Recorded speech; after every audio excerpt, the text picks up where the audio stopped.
Sending you in deep, so be on your guard. Scanners indicate particularly rich veins of morkite and gold further down. Bring it back, boys.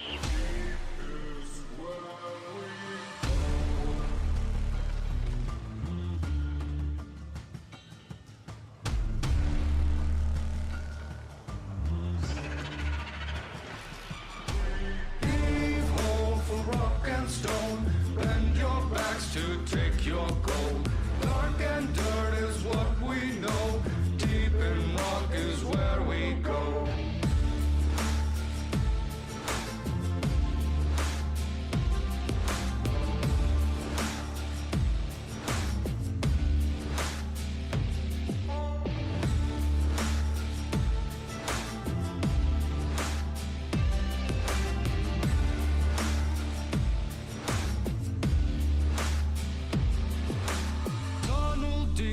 Tunnel long, all the while I'll sing this song. There's dirt to shift and bugs to hit. I wouldn't trade any of it. Bugs that fly and bugs that crawl in the air and on the wall. Web and acid, shell and bone. Watch that bolt dead for she blows. Heave ho for rock and stone. Bend your backs to take your gold. Dark and dirt is what we know. Deep in rock is where we go. Sugar red to take the pain. Platform up that nitra vein. Sand and boots and snow in beard. Hoxie's has it all right here. Heave ho for rock and stone. Bend your backs to take your gold. Dark and dirt is what we know. Deep in rock is where we go.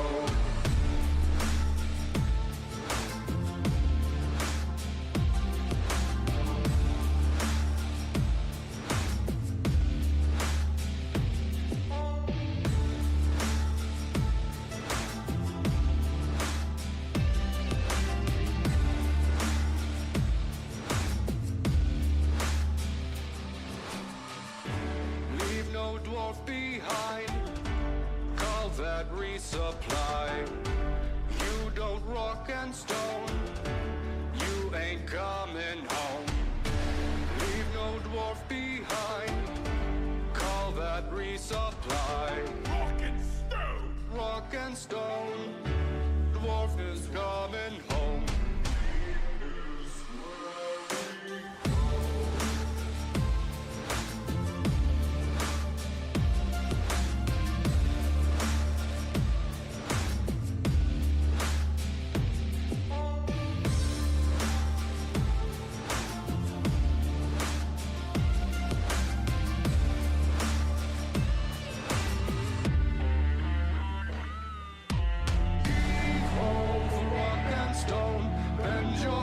To take your gold.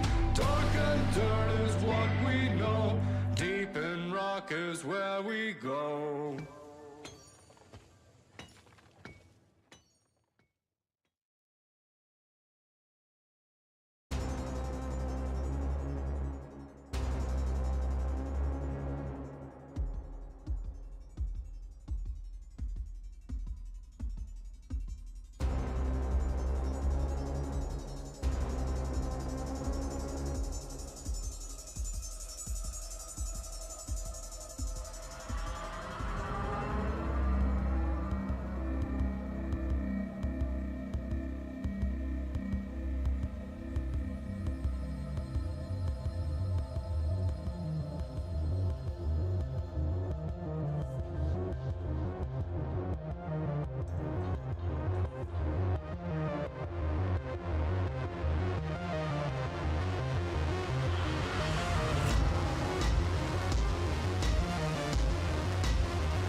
Hello, good evening, and welcome, sports fans, to the top floor of the Ghost Ship Games headquarters here in Copenhagen, Denmark.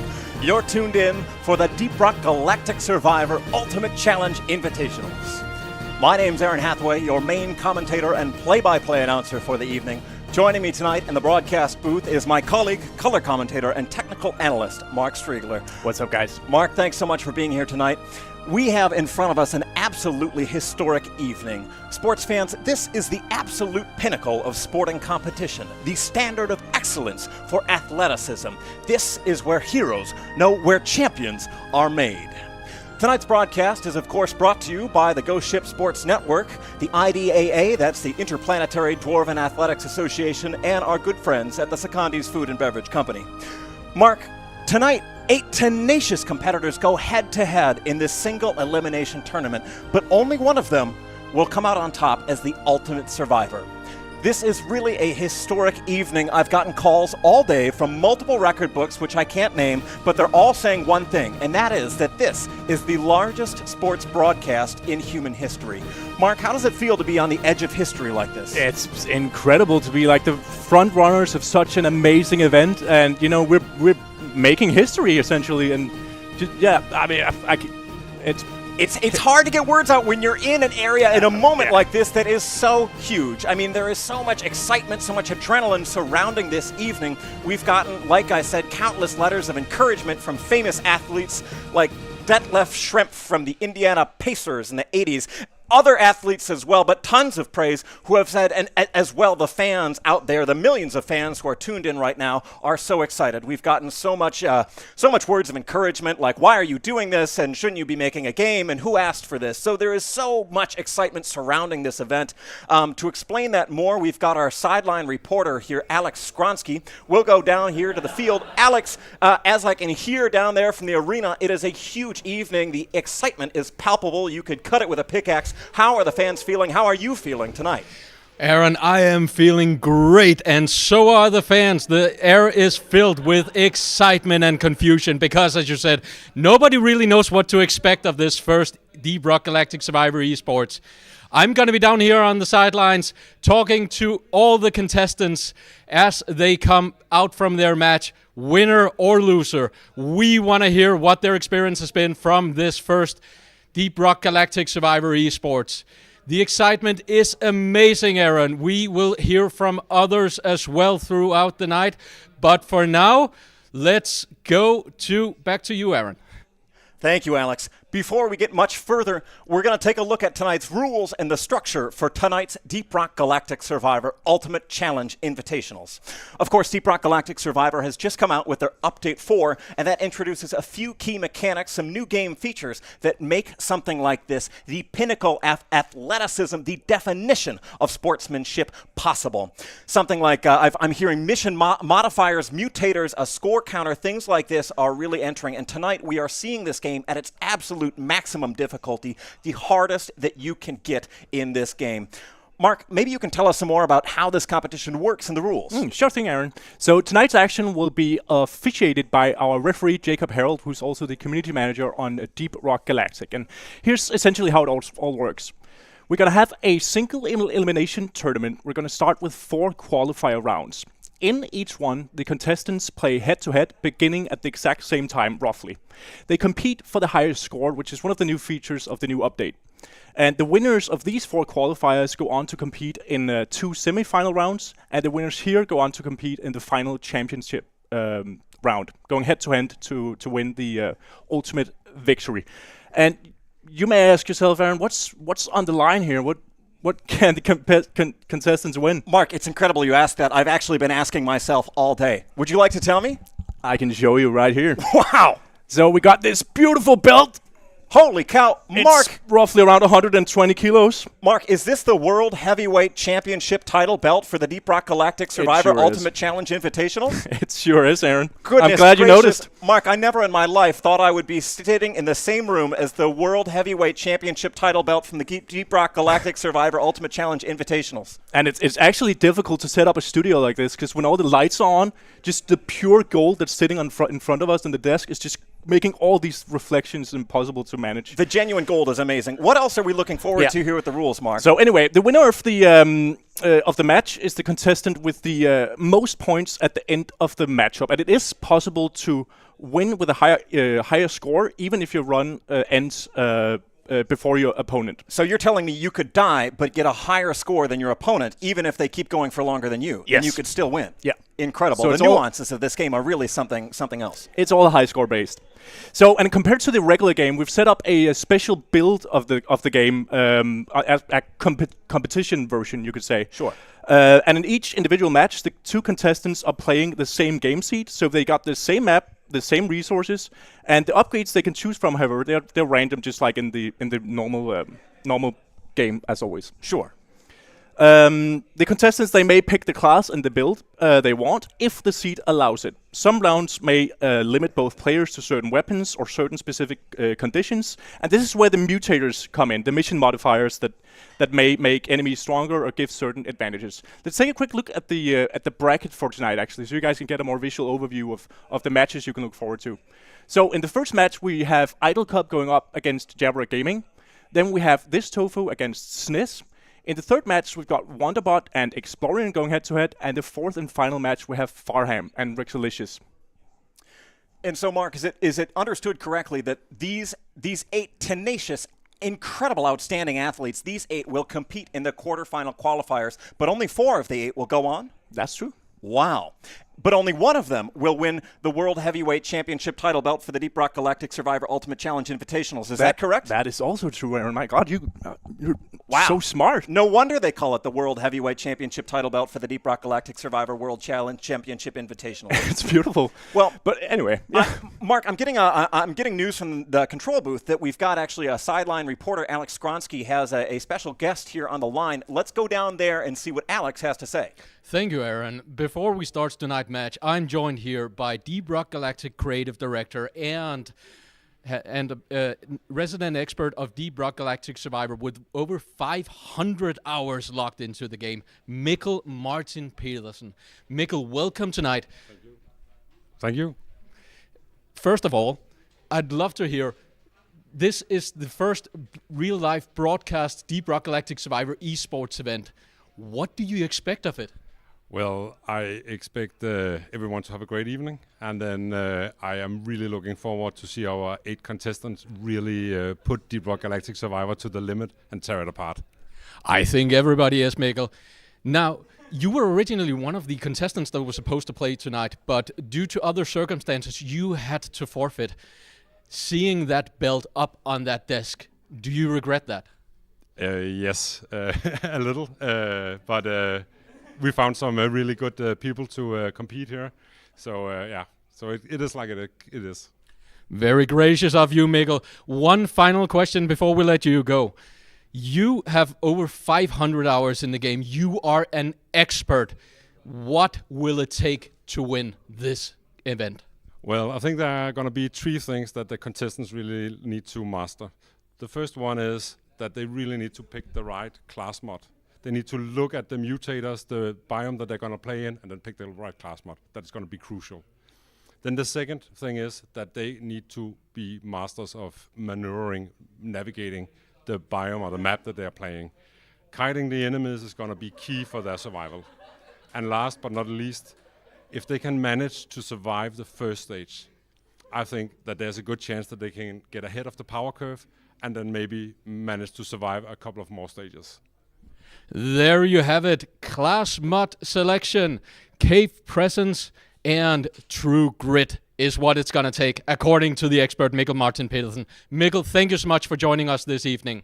You're welcome, and good luck to all the contestants. May the best dwarf win. Rock and stone, Mikkel. Back to you, Aaron. Rockstone! Thank you very much, Alex. An outstanding bit of sports journalism there. Hearing some wise words from game director at Ghost Ship, Mikkel, as well as some jealousy about not being with when he's seen the trophy, which is an understandable reaction when you lay eyes on the World Heavyweight Championship title belt for the Deep Rock Galactic Survivor Ultimate Challenge Invitationals. It bears saying, of course, pointing out that tonight's action will be officiated by the referee behind the scenes. Judge Jacob Harold is behind the scenes here, working to coordinate the athletes and make sure everything happens on the straight and narrow. We have just a few moments to go before we are ready to bring up the first match here, the quarterfinals. Mark, do you know if it's possible to bring up a mutator? Because that's a big part of it. Yeah, let's take a look at the mutators for the first match. And as you can see, it's going to be in crystalline caverns, and the contestants will be equipped with the CRISPR flamethrower. And that's going to be a theme throughout the entire match, because they'll only be able to equip beam weapons. And take a look, Aaron, because this is where it gets interesting. Wow. So in each match, there will be positives and negatives. Just like in life. Exactly.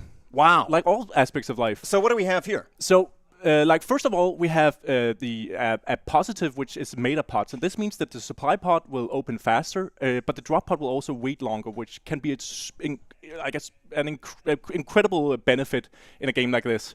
But if you take a look at the negatives, we've got some pretty interesting counters to the whole beam aspect of this matchup, because they will be facing a reduced weapon range and a reduced lifetime. 60% penalty to weapon range and 25 to lifetime, which is quite penalizing in a match where you have to rely on these beam weapons. Especially when you've combined it here, I see they're working with a reduced move speed as well as some stronger enemies. And it bears repeating again, this is part of the new mutator system that's been introduced in Update 4 of Deep Rock Galactic Survivor.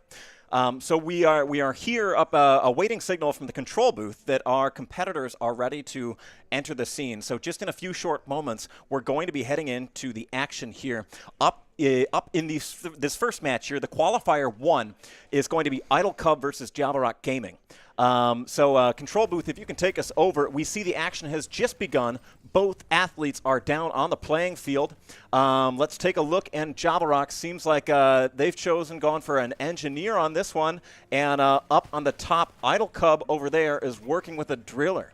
Interesting choices. Mark, you're somebody who's played a lot of this game as well. Do you have any feeling on what gives you the best competitive edge in a game like this? Oh, I think Driller is a good choice, because he can just eat through all those rocks. He can almost drill through them, you could say. Wow. Already on to our first upgrades here coming in. Seeing down on the bottom, both players, again, starting with the CRISPR flamethrower on this match as determined by the mutator, both going into spec into the weapon itself, it would seem. Side objective for both of them is going to be the Bulu caps, and it's off to a stronger start for Idle Cub, it would seem. But, wow, we've already got overclocks on the board here. Going for Java Rock, having a hard time deciding. Couldn't just catch what they picked here, but really critical, again, to get those weapons up to those milestones of 6, 12, and 18 weapon levels here is when you really start changing the performance of the weapon, and that can really give you a competitive edge. Oh, and I see Jarek is closing in on a supply pod roughly at the same time as Idle Cup, but they both choose to ignore it here at the beginning. Yeah, Idle Cup is going for a bit more gold and kiting all the enemies around in a small circle to get a better angle on the supply pod, it seems. Yeah, and of course that is a huge nuance in a game like this. Where do you balance? You're picking up minerals, of course. This can give you a competitive edge in the in-between round shop, but that is only if you survive to the in-the-round shop. We're up top here, and this looks like Idle Cub has not yet gotten their flamethrower to the first level of upgrades here in the overclock. Gonna see what that means for them there. But meanwhile, they have a competitive edge when it comes to these side objectives with 10 out of 12 Bulu caps. That's something you can easily cinch before the end of the game, and that can give you a huge gold boost. Oh, and Idle Cub is seeing some weapon options here, and he's going for the acid, the corrosive sludge pump. The sludge pump, made famous by the Goop Troop in Deep Rock Galactic, if I'm not mistaken. But yeah, going there, down on the bottom, Java Rock Gaming has gone for the cryo cannon, going for a little bit of fire and ice. In Deep Rock Galactic, the base game, of course, usually those two cancel each other out, but here we are just stacking damage, so perfectly viable pick. Javrek is down at roughly 50% HP now, but it's very interesting to see that they're both pretty even in the high score right now, with Javerick at 1,077 and Idle Cub at 1,000. Ooh, he's been racking up some points. Absolutely. I'm going to take us down into Javarock here. You can see the size of that swarm, that they are really struggling. I mean, not the player struggling, but this is going to be a challenge if you get some bad cave gen, if you walk yourself into a dead end. Just saw a magnet there, but it is immediately swallowed up by that swarm. Ooh, it got legendary mining speed. That's going to be super useful if he survives this. This is huge, and again, when you're close up, especially on Jabberwock, you can see with those beam weapons, we've got a wow. Oh, and you saw that mutator come into play there, because the supply pod landed almost instantly. Yeah, I don't know what they're using to propel those things, but holy cow, I want some of that. They as well. Speaking of the mutators, both players right now are on the upgrade screen. We can take them in. Look at these levels. Both of them going for the ancient. Oh, he's gone for ancient wisdom, it would seem. And Idle Cub has got the sandwich for a health boost, pardon me, straightforward but very utilitarian. Down there, if we look over here at Javarock, they're seeing that negative mutator on limiting your range and mag size is huge. You almost need to get into point-blank range to do any damage, and especially when you're working with a damage over time weapon, that can be huge. So you're really going to need to make sure that your move speed on your dwarves is keeping up, because that range, that can really hamstring you later on in the competition. Looks like Javerick was just in range of that exploder and faced a bit of a hit to his health, but it also granted him an overclock, it seems like, from the XP he gathered from that. Yeah, so it's a no pain, no gain type of situation there. It is always a dangerous dance to edge those exploders and try and trigger the explosion, but get out of range. Sometimes it can be a huge benefit. Sometimes it can really, really cost you the match. Down here on Javarock, we can see 26 health points left. We are, as they say, one hit.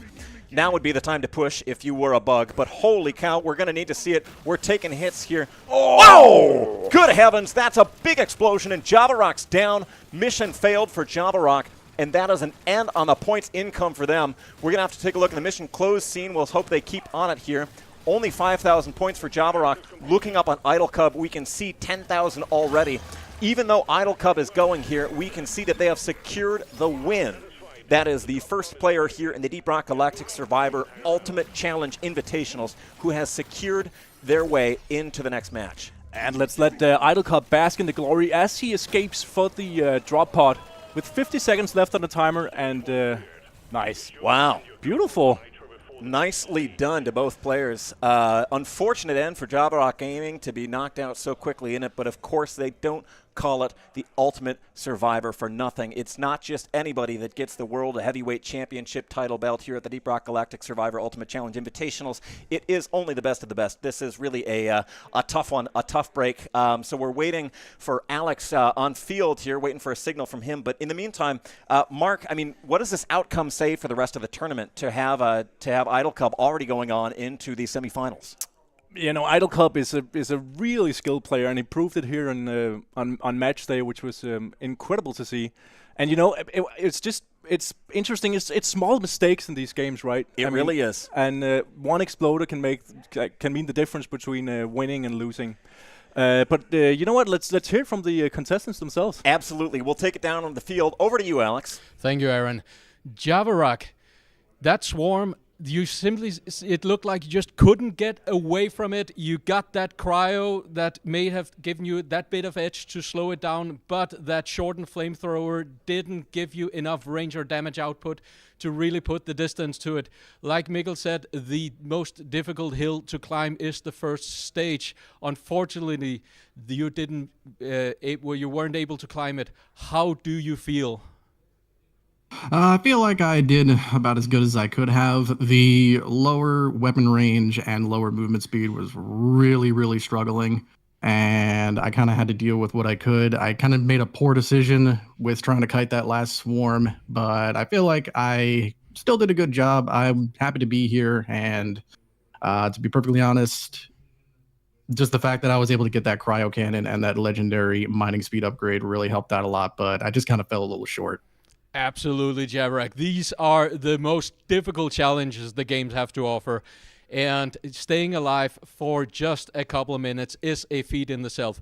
But unfortunately, not enough to take you to the championship. We'll have to say goodbye to you for now, Javarak. Rock and Stone. Now, Rock and Stone, everybody. Rock and Thanks Stone. for having me. Let's hear from Idle Cup. Idle Cup, congratulations on securing that first seat in the first match of the semifinals. Well, you were able to secure that flamethrower sludge pump combo that is usually very strong in the early game. How do you feel? Yeah, pretty good. I was actually kind of surprised of how short those beams were, not going to lie. It was a bit worse than I expected. But the sludge pump for sure helped because it left the area on the ground and everything, so you didn't have to be that close to the enemies all the time, and they clumped up nicely and all that. So yeah, it was pretty decent. Well, despite your surprise, you were able to eke out that win. Congratulations, Idle Cup, and we'll see you in the semifinals. Rock and Stone. Rock and Stone. Back to you, Aaron. Thanks a lot, Alex. This is really turning out, first of course, a absolutely positive and healthy attitude from Javarak, despite getting knocked out in the first. But what can you expect from a dwarf of that caliber? This is what that rock and stone spirit is all about. It's not only your athletic abilities, it's not only how fast you are on the keyboard, but it's, of course, your mindset that is what brings you here to this level of competition. Mark, we are up next here for the second round in the qualifiers. Maybe we can take a look at the mutators that the competitors are going to be dealing with here. What do we have on the board? So in the next match, we'll be seeing this Tofu face Sniss on Hollow Bow. And, dwarf legs are short, but in this case, their arms are very long. That's beautiful, Mark. So one of the positives on this mission is that they have plus 75% pickup radius, which is quite significant in a game like this. On the other hand... due to the long arms of the dwarves. Exactly. Now I get it. On the other hand, they have less XP gains, and you'll be seeing lots of cocoons spawn across the stage. And I don't know if you're aware, but these cocoons will just spread out across the entire map, and if you get too close, they will burst, and I don't know the exact count, but a lot of aliens will spill out of them. Wow, that sounds terrible. I had a cousin who actually spiders laid eggs in his ear, so something similar happened to him. And I've seen firsthand that it can be a really, really brutal thing to experience here. I'm seeing down also another factor that competitors will be dealing with here is faulty rounds. The weapons sometimes jam. Now, I've heard rumors from Deep Rock Galactic employees that actually management has been not maintaining company equipment properly. Do you know about that? I think that's just a rumor. Okay, I'm hearing from the control booth that I can't talk about that. Anyway. Let's get into the action. The final one, of course, as you can see here, is Dark Caves, which is reduced visibility, and that is critical here in this one. Again, this Tofu versus Sniss are here in the darkness. Every shot is a shot in the dark here in the second round of the quarter qualifiers. Already, we can see what a disadvantage this puts players at. Even though you've got those long arms, of course, the XP, each individual nugget that you pick up counts for less. And you can hardly pick up beyond the range of your flashlight, especially in a game like this where situational awareness is everything, where knowing how to get out of trouble is really your biggest resource. We're seeing what a disadvantage this can be, and you can only imagine what a challenge this is for the players. And it seems like Tofu is struggling a bit with a Corona that's chasing him down, and it seems like he's trying to get a grip of the map layout, because that's going to be the biggest challenge when you're faced with this much reduced visibility. That's right. Both players starting with the Zabata pistol, something which, like a lot of weapons in this game, can be somewhat overwhelming, even difficult to play with at the start, but can really become powerhouses if you give them the right upgrades. And so it's these early stages, this race to get XP, this race to get this weapon to a viable state, which is really going to determine these players' trajectories. We're seeing as well, wow, this Tofu, if you can bring him up there, getting caught in the full broadside of a shellback acid attack. This is a really difficult place for them to be. You can't envy somebody in this type of situation, especially down here in the dark of the Hollow Bow. Taking a look at Sniss, of course, an experienced Dwarven miner, both in Deep Rock Galactic as well as here in Deep Rock Galactic Survivor. They're down here doing well, keeping it trucking. The choosing to re-roll, which is a really interesting choice given at this stage of the game. But here in the Survivors, nothing is guaranteed, so maybe it makes a lot of sense to be using them just when you want to make sure those few upgrades, you don't know which one may be your last. So it's really big.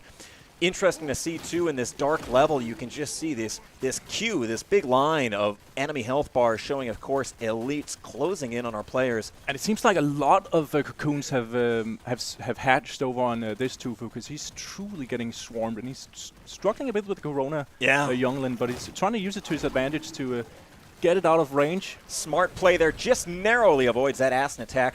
Really, like you pointed out, Mark, a great play there, trying to get it, baiting it into the rock, and just using it to take out a few hits of stone. We've got a choice in the weapons here. Going for the K1P Viper drones. Interesting. Looking like we're going for the acid build. Actually, a pretty smart pick, especially in this dark level. Those drones are automatic. Of course, they're seeking out enemies beyond what you can see. That is a really clever choice. It looks like Sniz got himself an overclock there for his Sabata.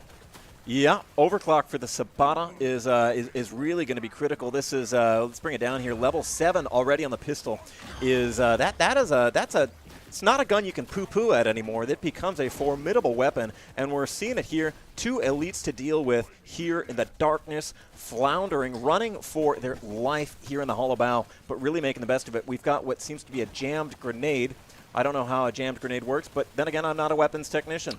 Holy cow, looking up here, we look away for a second, and we are surrounded here by bugs. Thousands and thousands of insects are surrounding this Tofu up here in the top. Escape. Did you see how it just snuck right past the melee attack range of that grunt? Wow, that's it's brilliant stuff, Mark, and it is the hallmark of athletes at this caliber. What a beautiful escape! It's really it's a signature style of maneuver. It's something that people train their whole lives for to be able to do, and to see somebody be able to pull that off so easily is really it's breathtaking. Looks like he's going for the supply pod now, and going for it! Wow, what a smash with the XP explosion here up on the top. Opportunity to get, say, a bit of supplies here, some artifact that could change the tide of the game, but they paid in blood for that one. You can see the health bar down there at only 28. Any hit could take it. Right now, they've got the drop pod signaled. It's time to get out of Dodge, but the question is if you can get home alive. Sniz down there, still doing their best. 2 elites to get through, so a little behind, but score-wise, how are we doing? This Tofu is in the lead, I can see, by just a narrow margin, but still in an advantage, able to get to the next stage already is going to be major. And again, you're also seeing what happens when you go for a crowd control over DPS build. If you can't get that signal target off, you might be able to handle these swarms with ease. But when it comes down to taking down the big boss, the big bad guys, you can sometimes find yourself at a disadvantage. And this is where Sniz is right now. Luckily, we know that a dwarf of this caliber, a veteran Greybeard, is going to need more than that to be brought down, and Sniz masterfully able to kite the swarms. You can see these bugs. You can only imagine the frustration of a hungry insect to be thwarted like that. A few seconds left, taking the loop left to get that XP, and both athletes are off there to the next stage. That's incredible. Both of them are right now checking out the the purchase screen. Wow, I'm amazed, man, that they pulled that off beautifully, even with so much resistance from Hoxies. So much resistance. This infernal planet throwing every bug it had. But these dwarves, do you know what they did? They shook it off, and we are already on down into the next stage here. Take a look at the scoreboard, Aaron. They are so close. They have basically this exact same high score. So wow. this matchup is going to be interesting. Mark, those numbers are closer than we're sitting. Good heavens. This is an intense match here, going down to single digits in score matching. Really showing that, athletes of this caliber, we're seeing, this might just suggest that this is the absolute threshold of where you can perform at this level of challenge. Huge here. Both still in the 14,000s. Sniz taking a movement speed. Not always the sexiest choice, but it is something practical. You never really regret being able to toot and scoot and boot it out of there just a little faster. Both weapons jammed, but of course, when you've got movement speed like that, you can just choose to hit the pavement and get out of there. And it looks like the fire damage on Tofu's Subata is really starting to pay off, because he can fire those off and just wait for the glyphids to burn. Yeah, one of the many weapons in this game where later on, as you start to work up through the levels, you can get an element added to it. And if you've got the right class, especially Driller, given their elemental loadout, that arsenal there, you can really start to do some damage here, really inflict some punishment. Ooh, and Sniz picks up a magnet. Yep. It doesn't seem like he got too much out of it. And that's probably because of his huge pickup radius. Yeah, that's true. I mean, who needs a magnet at that point? Of course, magnet's always a really can be a game changer in this one. Every once in a while, if you've invested too much in your pickup radius, Mark, you mentioned earlier that dwarves have short legs but long arms, which is still something that I think is inspiring me and even drawing a tear to my eye. But you're seeing those long arms get in the way sometimes where you can activate that magnet before you want it to. And, you know, at that point, you're a bit of a magnet yourself. Wow, thanks, Mark. Hey, save it for after the cameras, all right? Big old supply pod coming down from Sniz. Bam! An XP explosion right into the pockets of this beautiful dwarf. Let's see what Sniz picks. He goes for the overclock. Yep, we're at level 12 here, so this is the second overclock. We're slapping on the Sabata. And it really gets to be a dangerous piece of machinery when we are getting up to these levels. Huge here. This is a really significant survival here that we're seeing from both players. This Tofu climbing up to 16,000. Sniz, meanwhile, has been banking in the points due, no doubt, to that big XP radius. We're seeing the payoffs of them, how they spec'd into that. Already climbing with a few thousand points in the lead. Of course, here at the Survivals, anything can happen, and players need to be careful. It looks like Tofu is actually encountering a Hulu Hoarder, which can have a significant impact later on. Wow. So that's going to give him a new artifact if he manages to kill it. Yeah, Mark, I'm a little short on memory. I was kicked in the head by a horse on the way to work today. Can you tell me a little bit about what a Huli Hoarder does? Yeah, so for the people that have played regular Deep Rock Galactic, you recognize its behavior because once you get too close and start damaging it, it's gonna run off, but leave a small trail of breadcrumbs, minerals that you can follow to find it. And once you kill it, it's going to reward you with some beautiful equipment. To me, Mark, all equipment is beautiful because I love every way that they can reinforce and enable my work down in the mines. And but we're like you said, a Huli Hoarder can really be a boon to your performance here. Wow! Speaking of boons, a legendary pickup radius is on the menu, but interestingly enough, going for the green. That's interesting. Not what I would have expected. Why do you think they did that, Mark? I don't know, but look at this beautiful kill of the both. Wow. I mean, this is what you get when you invite like Deep Rock Survivor veterans. Picture perfect. Mark, if I were a cartoon Italian chef in a commercial, I would be doing the finger pinch gesture that shows that I appreciate the quality of a pizza. That is how much I enjoy that maneuver that they've just pulled off here, this Tofu. And that is something, that is a skill shot, really, that is the mark of an experienced Deep Rock Galactic survivor. It looks like Tofu is going straight for the drop pod, but taking his time on the ramp just to farm a bit more XP. Yep, this is something that an experienced player can really do, but you are right on the razor's edge when you're doing something like that, because if you get a little cocky, you can pay the ultimate price. Cutting it down to one final second. Good heavens, showboating there, but they made it through. This Tofu already passed the second stage onto the shop screen. Let's go down and take a look at Sniz here to see what they're dealing with. Because interestingly, that early kill on the elites may have been a bit too early. If we take a look at the high scores, nothing is guaranteed yet, but Sniz is climbing through climbing up to 25,000 right now. Yeah. As this Tofu is progressing to the next stage. Yep. This Tofu's going on. Let's zoom up there quick. This Tofu's at 27,000 up here and on the third stage. And if we bring it back down, Sniz is at 25,000, but only on the second stage. So still a lot of points to be earned. Like you said earlier when you were explaining the rules, this is not only about getting the kills, hauling in the XP, but also staying alive. So it's a balance of speed versus efficacy. And the dwarf that can do it the best, and not even necessarily the fastest, can really bring it home. So we're seeing Sniz taking a slow but steady approach, and time will tell if this is the right approach for them.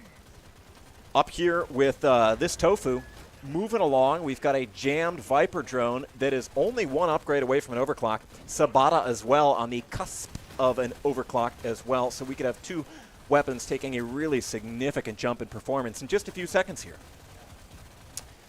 Already, it's interesting to remember that this is, again, the Dark Caves modifier with that reduced visibility, but you kind of forget about it, which is actually a pretty realistic metaphor for how your eyes adjust to the darkness, Mark. Thanks, Aaron. Did you know that's why pirates wore eye patches? Really? It is. Wow. I learned that on the television once. I learned so much from working with you, Aaron. Thank you, Mark. Now take a look at this down here with the SNIS is just spraying acid all over these aliens, and you know the damage over time is slowly starting to yeah, it's starting to take effect there as we're seeing 2 jammed weapons at a time, redefining spray and pray down here in the darkness. But again, we're seeing the disadvantage when you go into crowd control, but you can't get that single target off. The game starts punishing you with that aliens grow stronger. Yeah, and it looks like the wow, this is coming looking in to be clutch. rough. 2 chunks of red sugar. Let's see if he's no. Good heavens! Good heavens! What a hit sustained by SNIS, and it's enough to topple the Titan here, putting SNIS out of action with a final score of, where do we have it? 27,675. Good heavens. And we're going up here to Idle Cub, who's already at 29,000. Wow. The numbers don't lie, folks, and they spell the end of the line here for SNIS. This Tofu already proving that they've got what it takes to go on to the semifinals. A really, really impressive performance by both athletes in this phase, but really unfortunate to see. But, you know, at an event like this, at the Deep Rock Galactic Survivor Ultimate Challenge Invitationals, only one can go on from each match. Incredible. Wow. All right. Well, let's. I guess that concludes the second batch of the evening. Yeah, we've got waiting on a signal here. It seems that with that confirmed and the final scores in, we've got a signal from referee Jacob Harold that this is the end of the line here for the second qualifier here in the quarterfinal bracket. Unfortunately, SNIS put up an incredible fight, but wasn't able to make it on with the win going on to this Tofu. Mark, I'm interested in you know this total darkness or this Dark Caves modifier. What surprised you there about seeing players have to compete in that environment? I think just the map awareness that's on display from both players was pretty impressive, because I mean both of them just, you know, it didn't really seem to bother them that much in the first stage. Once they had laid out the map in their mind, it seemed like they knew exactly where to kite the enemies and how to handle the waves. So yeah, good job to both of them. But let's hear from themselves. Yeah, let's take it down to the field here to our sideline reporter, Alex. We've just seen the end of the second qualifier round here in the Deep Rock Galactic Survivor Ultimate Challenge Invitationals. And we've got, who is it? We've got this Tofu making it on, and SNIS, unfortunately, stopping here. Right. Alex, let's hear what we have to say. 31,000. Thank you so much. Thank you so much, Aaron. What an exciting match. I was at the edge of my seat out here.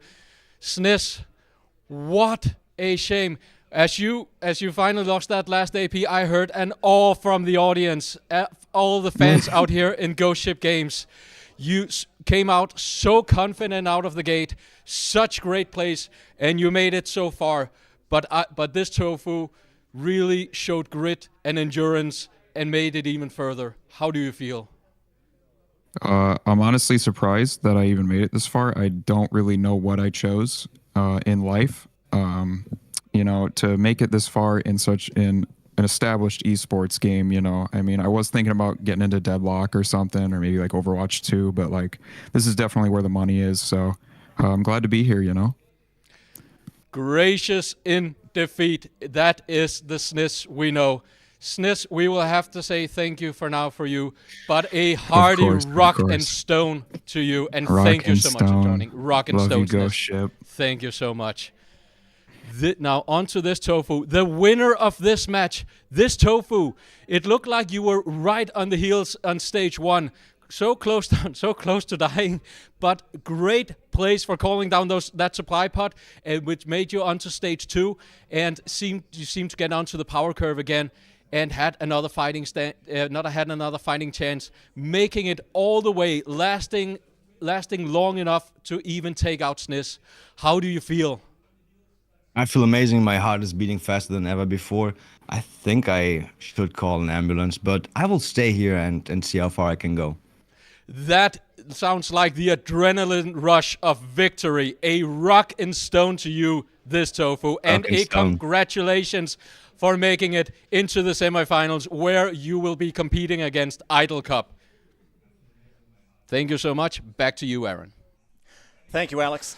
Really, really great to hear from both athletes. SNIS, gracious in defeat, having that winning dwarf mindset no matter where you are in the competition. And this tofu, of course, risking cardiac arrest to make it here to the finals. And it's stuff like that. It's that dedication, that commitment, that tenacity, Mark, that is what it takes to claim the World Heavyweight Championship title here for the Deep Rock Galactic Survivor Ultimate Challenge Invitationals.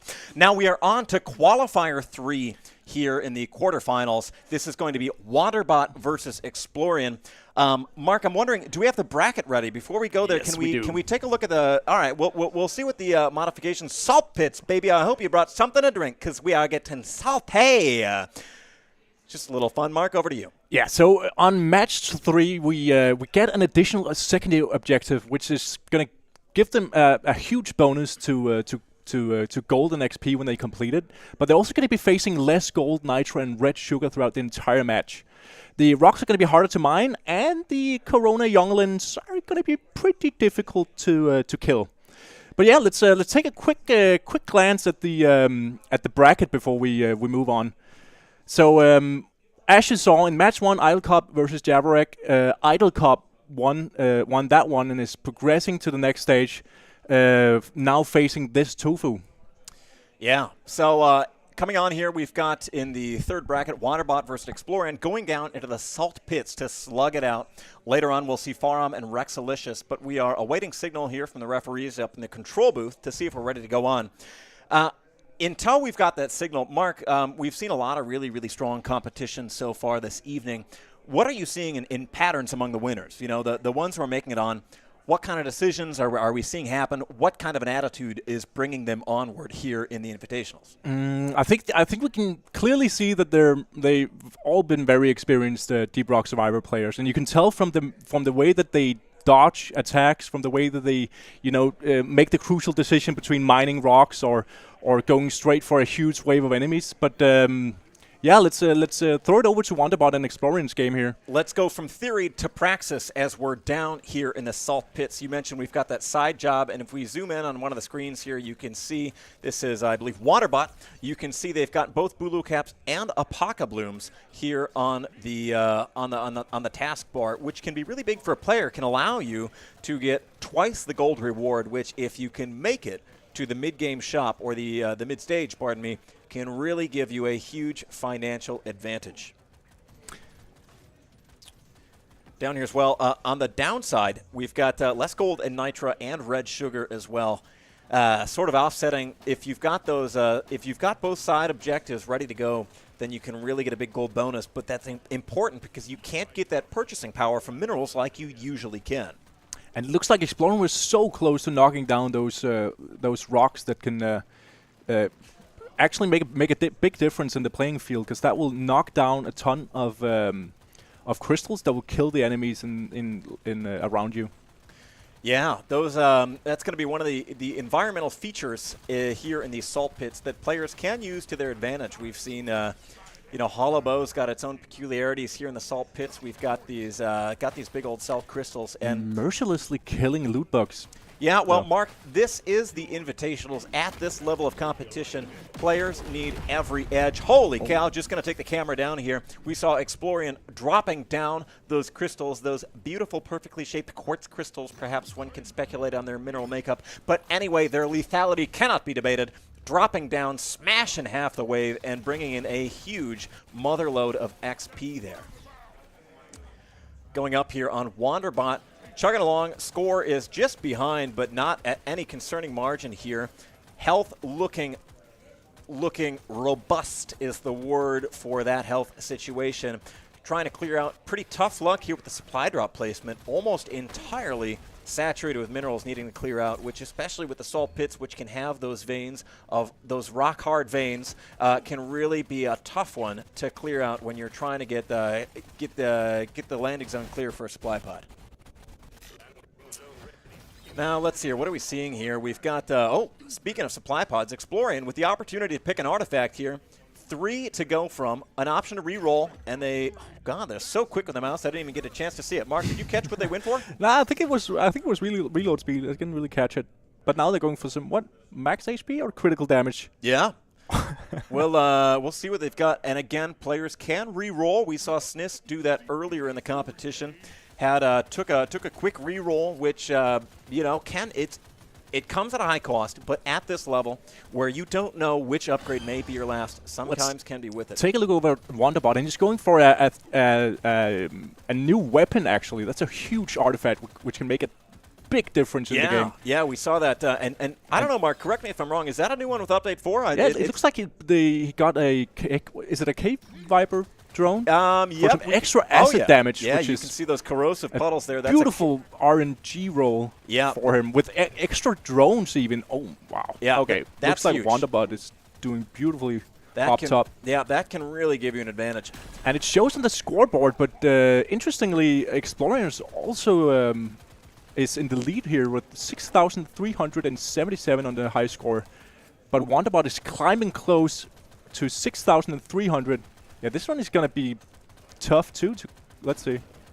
Mark, like conjoined twins, there's neck and neck is the way that we're describing this competition here. We have got really this is really, really intense, and we're seeing again 2 athletes of the highest caliber going head for head, and really, we're seeing what happens when you make these split-second choices. You don't have really time to even think about what you're doing, and so much of this game at this level. And take a look at the barrier of crystals that's giving Explorian some time to rest here as he chooses overclock for both his flamethrower and his Subata. It looks like he went for an extra beam for the flamethrower and acid damage for his Subata. Yep, and we've got 9 seconds on the timer. It is time to go home for Explorian, or rather not home, but to another level. Wonderbot not far behind here.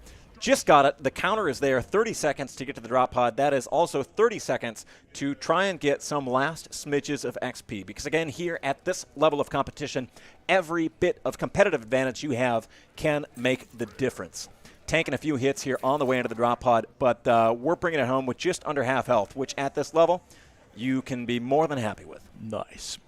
And Wonderbot manages to get a legendary upgrade on the way down, which gives him an extra beam for the flamethrower. Yeah, that's big, especially starting out with that flamethrower. Having it just 2 directionals can really be a bit of a challenge. You really have to change your movement to try and keep up with the way that beam is going, because, of course, any moment where you don't have a beam on target is a moment where you're missing out on damage. So getting that can really, really give you some flexibility here, especially when you have to modify your playstyle so much in that early stage of the flamethrower build. We're seeing also as well the advantage here, the wisdom for Wonderbot, both wisdom and luck, I should say, in picking that extra weapon through the artifact. Explorian has only just gotten their their third weapon, but already in starting levels, where Wonderbot has such a big advantage here. It looks like he's harassing a Holy Hoarder just to get an extra upgrade. Let's see how that plays out. Yeah. But the Corona Younglings on the other hand are trying to defend it. And like you mentioned, Mark, of course, this is like all rounds here in the Deep Rock Galactic Survivor Ultimate Challenge Invitationals. These matches have mutators. Like you mentioned, this is the set both of boons and disadvantages that players have to face. And on this level, the Corona Younglings, and I believe the Shellbacks as well, have an whopping 250% extra health points, which can make those little orbs a tremendous menace. It looks like Explorian is trying to clear out the supply supply pod placement, but he's getting overwhelmed by some enemies. He's taking a quick look at his stats just to see how well he fares against this oncoming wave. Yep. Circling back to gobble up that XP. Yep. Don't know why you made such deep eye contact when you said it like that, Mark, but we'll go for it. We've got him absolutely slobber-gobbering up that XP here, and whammo, bammo, a big old XP explosion here. Absolutely spraying XP all over the area here, which Explorian is ready. Mark, are you all right, Mark? Anyway, oh, good heavens. Oh. Wow, it wasn't the only one taken off by that absolute explosion. Explorian taking a one wrong turn, one misstep, and paying the ultimate price. The ride ends here. This is the end of the line for Explorian with a final score of 17,215. That Taking it up means top. Wonderbot is moving on to the next stage because he has the lead with a high score of 20,400 something. 550. Yep, it's climbing. That's absolutely. We've got a winner. That's absolutely right, Mark. Mathematicians in the audience will know that 20,000 is a bigger number than 17,000, which makes Wanderbot our winner here for quarterfinal 3, which of course means that they are progressing to the semifinals. Going down. Damn. Good heavens, Mark. What intense. Intense is the word. It's beautiful how like the tides can turn just in an instant. Mark, like looking out over the ocean on a serene beach and seeing the full moon shine over the waves, it is beautiful. It is an absolutely breathtaking and monumental experience to see athletes. Mesmerizing is the word. To see athletes of this caliber competing, to see the sort of decisions here, the inspiring performance we're getting. I'm getting already a signal now from on-field reporter Alex that he is ready with both athletes on the line. Alex, we'll take it down to you. Thank you, Aaron. Consistent and great plays from both of our contestants this evening. Unfortunately, there can only be one winner, and Explorian, it unfortunately wasn't you. You showed great determination. Had a very consistent and great playstyle throughout. Got that extra beam upgrade, but still weren't able to last out Wonderbot. How do you feel? I feel that I could... Well, okay, I feel like maybe I shouldn't have played Yeti Sports like literally 20 minutes before the event. And I think I could beat all of you at Hazard 5 in the real game. How about that? Deep self-reflection from Explorian as he admits that more training up to the event could have helped him secure the win potentially. Explorian, we hope that you will put in those training hours for a potential next time. Until then, rock and stone. Rock and stone? Thank you so much. Now over to Wonderbot, the winner of match 3. Wonderbot, what amazing plays we saw from your performance here. Got that third weapon through the artifact, beam upgrades, a flamethrower sludge bomb combo. This was very consistent play at a very high level that you demonstrated in this match. How do you feel? You know what? I owe all of it to just these bonus drones. They were so much stronger than everything else. I didn't even know that artifact was in play. It's a new one for me too. So it just popped up and I'm like, oh, this is the winner. I got it. Thank you so much, Wonderbot. Surprised by what the game has to offer, even after showing such amazing skill in the game. You are, of course, on to the second match of the semifinals. A big congratulations to you, Wonderbot, and a hearty rock and stone. Rock and stone. Rock and stone. Back to you. Thanks a lot, Alex. We are on here to round 4 of 4 here in the quarterfinals. This round is going to be what determines the semifinals bracket. The competitor here is going to be the final one to lock it in as we're going on and turning up the heat to a next level of competition here at the Invitationals. Mark, I'm going to take you to a place you've never been before. And we're talking about the mutator and the map setting for this next round, which is, of course, Azure Weald. Azure Weald was, of course, introduced here in the Update 4 of Deep Rock Galactic Survivor. It is straight from the base game, and it is a dazzling paradise full of luminescent colors, beautiful, beautiful surroundings. But don't let those surroundings trick you, because this place is as lethal as all the rest. Mark, what are our athletes, Farham and Rexalicious, going to have to deal with here in round 4? Well, we're going to certainly see a lot of elements in play, because the contestants will only be able to equip acid, cold, electrical, and fire weapons, which is going to be interesting. And helping them out along the way is going to be a few magnets that will spawn in each stage. So they can either go for that quickly, or they can wait for some of the XP to build up and then slurp it all up in one go. Thanks, Mark. Speaking of slurping it all up in one go, we've got another disadvantage here called the bad mix, which is, I thought, what people called you, me, and a bottle of tequila. Mark, what does the bad mix do for players? Well, the bad mix is going to be interesting with the whole elementals too, because it's going to give it a huge penalty to the potency, as we can probably see already here. Yeah, going down onto the action here with the field. Just to wrap up here as well, we've got the Omega Grunts. All the base grunts get a 30% health damage and speed bonus. We're seeing that already in what's going on here. We've got some grunts really closing the distance faster than you'd expect, which, especially when players are used to that, you're gonna have to adjust pretty quick. And short arms, of course, the pickup radius is severely diminished in this round, which can be really a big disadvantage, especially in these early stages when you are down here at level 1. You've got the guns. At the worst, they're gonna be every bit of XP counts. So really trying to get that up, especially with a slow firing single target weapon like the Bolt Shark, can really make for a challenge. Farham is really taking advantage of those jumping pads, which is a new feature in the it's actually the entire biome is new in update 4. Yeah. But the jump pads is what makes this biome unique, and you can really use it to your advantage in both clearing out minerals quickly, because when you land on minerals, it'll demolish them in one go, so you don't have to spend valuable time mining them. And you can also use them for a quick escape. See, he's approaching one right now. And jumping, ooh, beautiful, right down. What a beautiful display of skill. Like a 9-year-old at a birthday party off 3 glasses of Kool-Aid, they are making full use of the trampoline, going into the air, airborne, and getting a huge slam down to the ground there. Like you said, Mark, that is some free mining that you can do.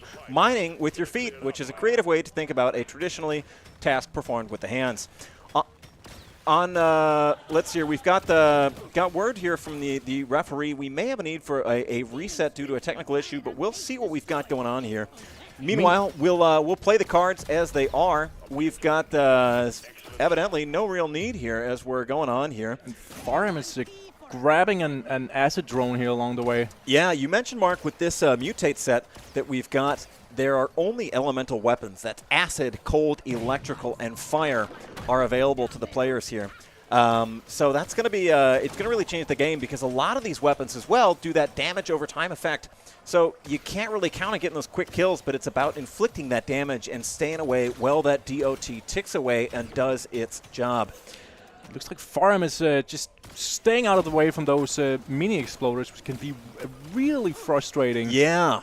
Really, the mini exploders is another one unique to the Azure Weld biome, and they move a lot faster than your base enemies, and each one doesn't do a whole lot of damage, but they move in packs, and they can really be a threat, especially when you don't have your mining speed upgraded. When you need to stop to get those minerals out of the wall, 1 or 2 of those mini exploders can come, they can ruin your day, and they can potentially cost you the match. And you could speculate that might be why Farham has opted for the Scout, for the increased movement speed, so he can stay out of the reach of those exploders. That's a good point, Mark. This is one of the rounds where players can choose who they want to be. We've got Rexalicious there, who's gone with the Driller, of course, gets an advantage with a lot of the elemental weapons. But again, you're going to need to survive long enough to take advantage of that. Over here, going for the quick payoffs is Farham with the Scout. Really showing the mobility of the Scout in full swing to its full effect here. Taking a moment here in the, what are they called, Sanctuary Stones. Can't quite remember, been a while since geology, Mark. But those stones over there, that sort of Stonehenge type of formation, that heals you. But it also heals the enemies. Mark, what does it say about a rock that would both give you life but also to your foes? Sorry, can you repeat that? You don't need to answer that, Mark. Moving right along here, we're trying to clear up some XP on the ground here. Who are we? Are we still watching? Nope, we're zooming out here. Farham has, pardon me, just give me 2 seconds here, getting a quick word from our technical advisors. Yep. And also, Rexalicious is gonna restart quickly, because it seems like he may have chosen an easier difficulty, which is obviously a bit unfair to the competition. So we're gonna give him another chance to restart real quick while we zoom in on Farham and see how he fares against this oncoming horde of Wardens and Praetorians. Got a bit of a technical snafu there. It seems the player Rexalicious there accidentally started the game on Has 4, of course, giving him that's a lower difficulty, which is obviously an unfair and unallowable advantage here in the Invitationals. That's what we call a skill issue. So they're going to restart, and meanwhile, we are up here looking at Farham, who is plugging away, They've got Scout, and not only, pardon me, that's Scout. Yep. Not any Scout, but also the Supporter Edition Scout. And we can see his choice of that class is really paying off because he can keep all of those enemies at a pretty large distance, so you can just spray them down with acid and watch that beautiful damage over time effect build up over time. Yep, seeing that big old harvest of damage numbers popping up from the big swarm. It's going to be interesting to see how he plays this out, because I can spot a Warden in that huge wave. I can actually see 3 Wardens approaching. Yep. Which are going to be difficult to Good heavens, Mark, to make it deal with. 4. We've got 4 Wardens, more like Fordens, up here in the, that's perfect. We've got Fordens here in the swarm here, and of course Wardens, another new feature introduced in Update 4. They don't do damage directly, but they give a big buff radius to everyone around them. And when you've got 4 to deal with, that means that whole squad is running on absolute turbo, which again, we're seeing the difficulty when earlier with the first 2 rounds, we were seeing what happens when you're going crowd control but no single target. Here, we've got that Bolt Shark doing really, really solid single target. As you know, it aims automatically at the enemy with the highest health. But what happens when you can't take on the Horde? And this is when we're paying off. We've got, seems like Rexalicious reset on proper difficulty, starting over from square one. And we've got here, they're playing the Driller build with a big mining buff as well, and you're seeing the way they are chewing through that rock like Mark at the cake that was brought for lunch. And they are really, really going for it here. And let's see what we've got here. Farham up top. Little crop of mini exploders providing a challenge. One disadvantage as well for those mini exploders is that you can't get them to detonate and do damage to the rest of the Horde like you can with the regular size exploders. And if you take a look up at the health bars, you can see the damage over time effect slowly build up on the elites, but at the same time they're also approaching quickly. And they're growing stronger the longer he spends in this game. That's exactly the thing. These elites have been hanging around so long, they may as well be calling them old friends. And when you are at this stage, when the bugs are getting stronger, there's really not a lot you can do about that but run. Farham makes it to the drop pod. Going on here. And let's bring it down to Rexalicious, see what we have going on here. They're still, like we mentioned, were made setback timing-wise, going a little bit further, earlier than we just saw. So again, we're here on Azure Well. This is Has-5, and we're just trying to get that first crowd control weapon. And I can see they've gone for the Krakatoa Sentinel, normally something that you'll most often see in the Engineers kit in this game. But again, something that can really, really do some serious crowd control damage, especially when you start getting it upgraded. Upgrades here on the record, going for pocket magnets, a classic pick. That's also something I always go for when I'm playing, or in most circumstances. You got to put up a good argument to do something other than that pickup radius, because, like I said, it might not be as in-your-face as damage, might not be that functionality of a reload, but something like that pickup radius can really, really make the difference between getting those critical level ups, and especially in these early stages, the difference between a level 5 and a level 6 overclocked gun can really, really be a game changer. Meanwhile, Farham has progressed into stage 2, and he's already gotten a great head start on the Apoca Blooms. He's grabbed 4 along the way quickly, and he just landed on a huge chunk of nitro, which is a beautiful reward for a nice display of athleticism and acrobatics. Let's take a look down at Rexalicious, who's gotten 3 options from the supply pod. He's got Red Sugar Cube, a pop-up tripod, but he's going for the reroll just to see if he can push his luck a little bit further. Mark, earlier you pointed out that Farham was so quick to gather the Bulu caps here, and we can see they're already done.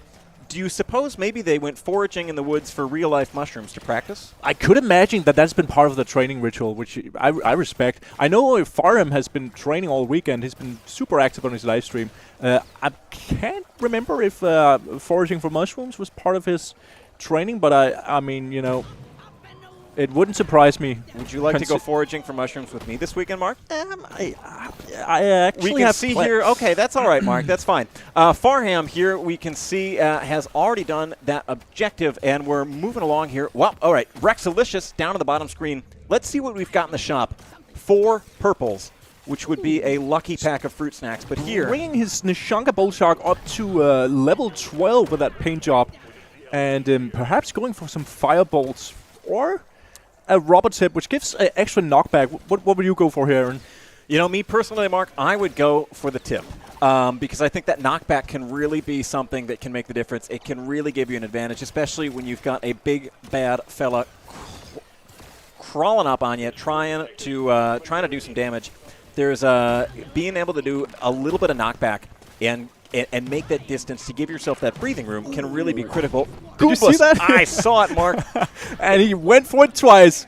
That's right, fellas. You can, if you jump in the jump pads, you can continue the bounces on loot box Mario style. Move over Mario and Luigi. There is a new plumber in town. We are seeing him Goomba stomp the daylights out of those harmless creatures, which feel pain just like us humans do. But at this level, that is irrelevant because we are here at the Deep Rock Galactic Survivors Ultimate Challenge Invitationals. And they don't call it the Ultimate Challenge for nothing, Mark. Here, any move could be your last, which means every move must be to ensure survival. And the resources contained within those beautiful creatures, which have such capacity to feel emotion and depth and appreciate beauty in the world, but today they are paced on the ground and the riches within them taken and stuffed into the corporate pockets to help every athlete along the way here in the Invitationals. Beautifully said, Aaron. Let's take a look down at Rexalicious, who's gotten a ton of mini exploders sneaking up on him. He's just out of range and uses his jump pad to just get a bit more of a reach advantage. Yeah, huge amount of exploders, reminding me of my stomach the day after I have more than 3 beers. Really a volatile situation, not one you want to be in. Holy moly, we are down to 16 health points, folks. That is 16. Anything, even a vigorous sneeze could spell disaster at this stage. A big priority here is going to be getting that health back up and getting back into the game. Meanwhile, Farum is already progressing to the next stage and getting a much-needed overclock to his Nishanka Bolt Shark. Let's take a look. How's it going with Rexalicious? It seems like he's gotten it a bit more under control now, with his health slowly regenerating over time. That's right, and Farham's doing something that we're not seeing players do so often. Did you see just in that shop stage when they were picking between upgrades, they were going back to see what their build is already like, looking at the statistics.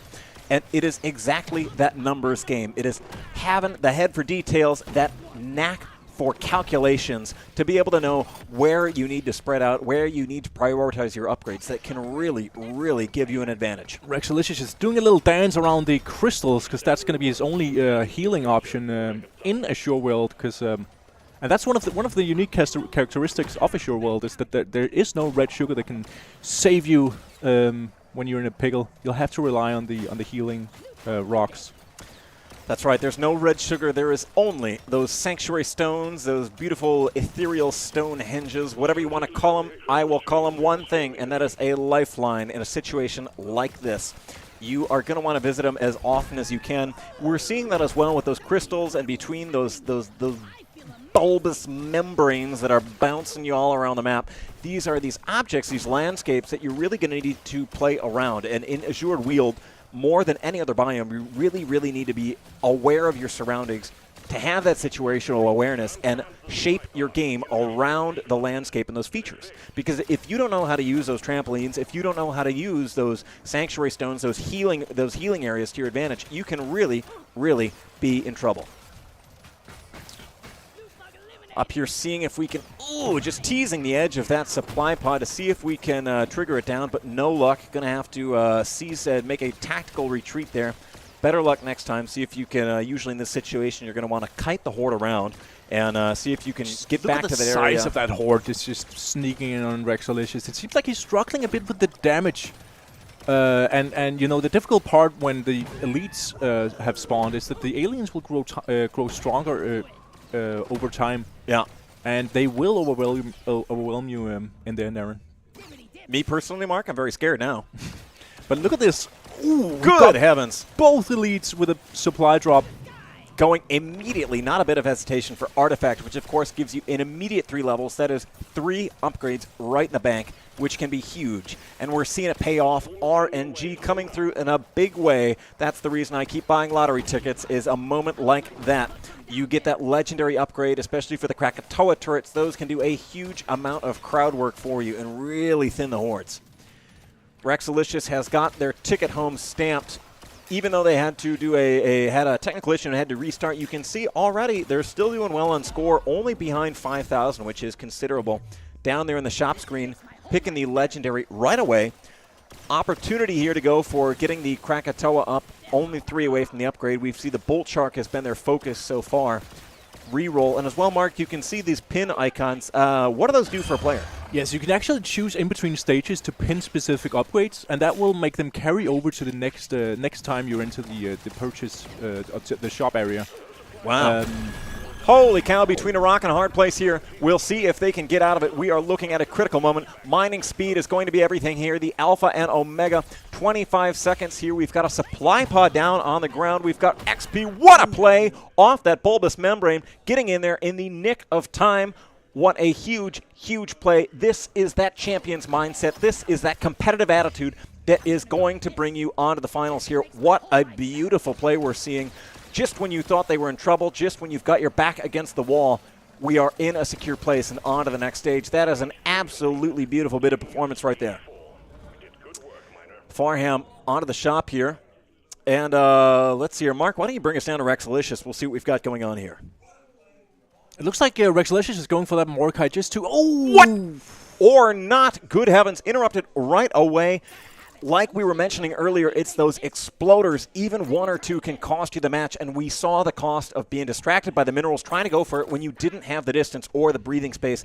That's Rexalicious down. Let's look at the scoreboard here with 24,109 points here on Azure Weld here in the quarterfinals, bringing it up to Farham, who's already got 36,000, a comfortable margin, and more than enough to proclaim them the winner of this quarterfinal qualifier, and of course, the competitor in this round to make it on to the semifinals. I'm really impressed by how Rexalicious came back from that fight, because I don't know if you noticed, but he was really creeping up on the same high score as Farham. But it looks like the Explorers caught up to him in the end. I saw it, Mark. I had my eye on it, and I loved what I was seeing. But again, it just shows that even at this level, no matter how experienced you are, no matter how much you think you are in control, at this level, even the slightest slip-up can cost you everything. This is really, really something significant we're seeing at this level of competition. You have to have your mind sharp like a Ginsu blade, like a world-class chef takes care of their knives. So too must a Deep Rock Galactic survivor champion take care of their skills and watch out for their surroundings. Mark, any thoughts on the 4 eliminated? Was this what you expected? What did you think would happen here? I think these matches really just prove that the unpredictableness is the word. That is the word of this game. Yep. Because you can go in thinking one thing, and then an exploder bites you in the ass and turns the tide of the entire game. That's what we call unpredictableness. Yes. Out there in your waking world, you might think unpredictability, but wrong. You're in our house. This is the Deep Rock Galactic Survivor Ultimate Challenge Invitationals. We make our own rules and our own words. Hell yeah.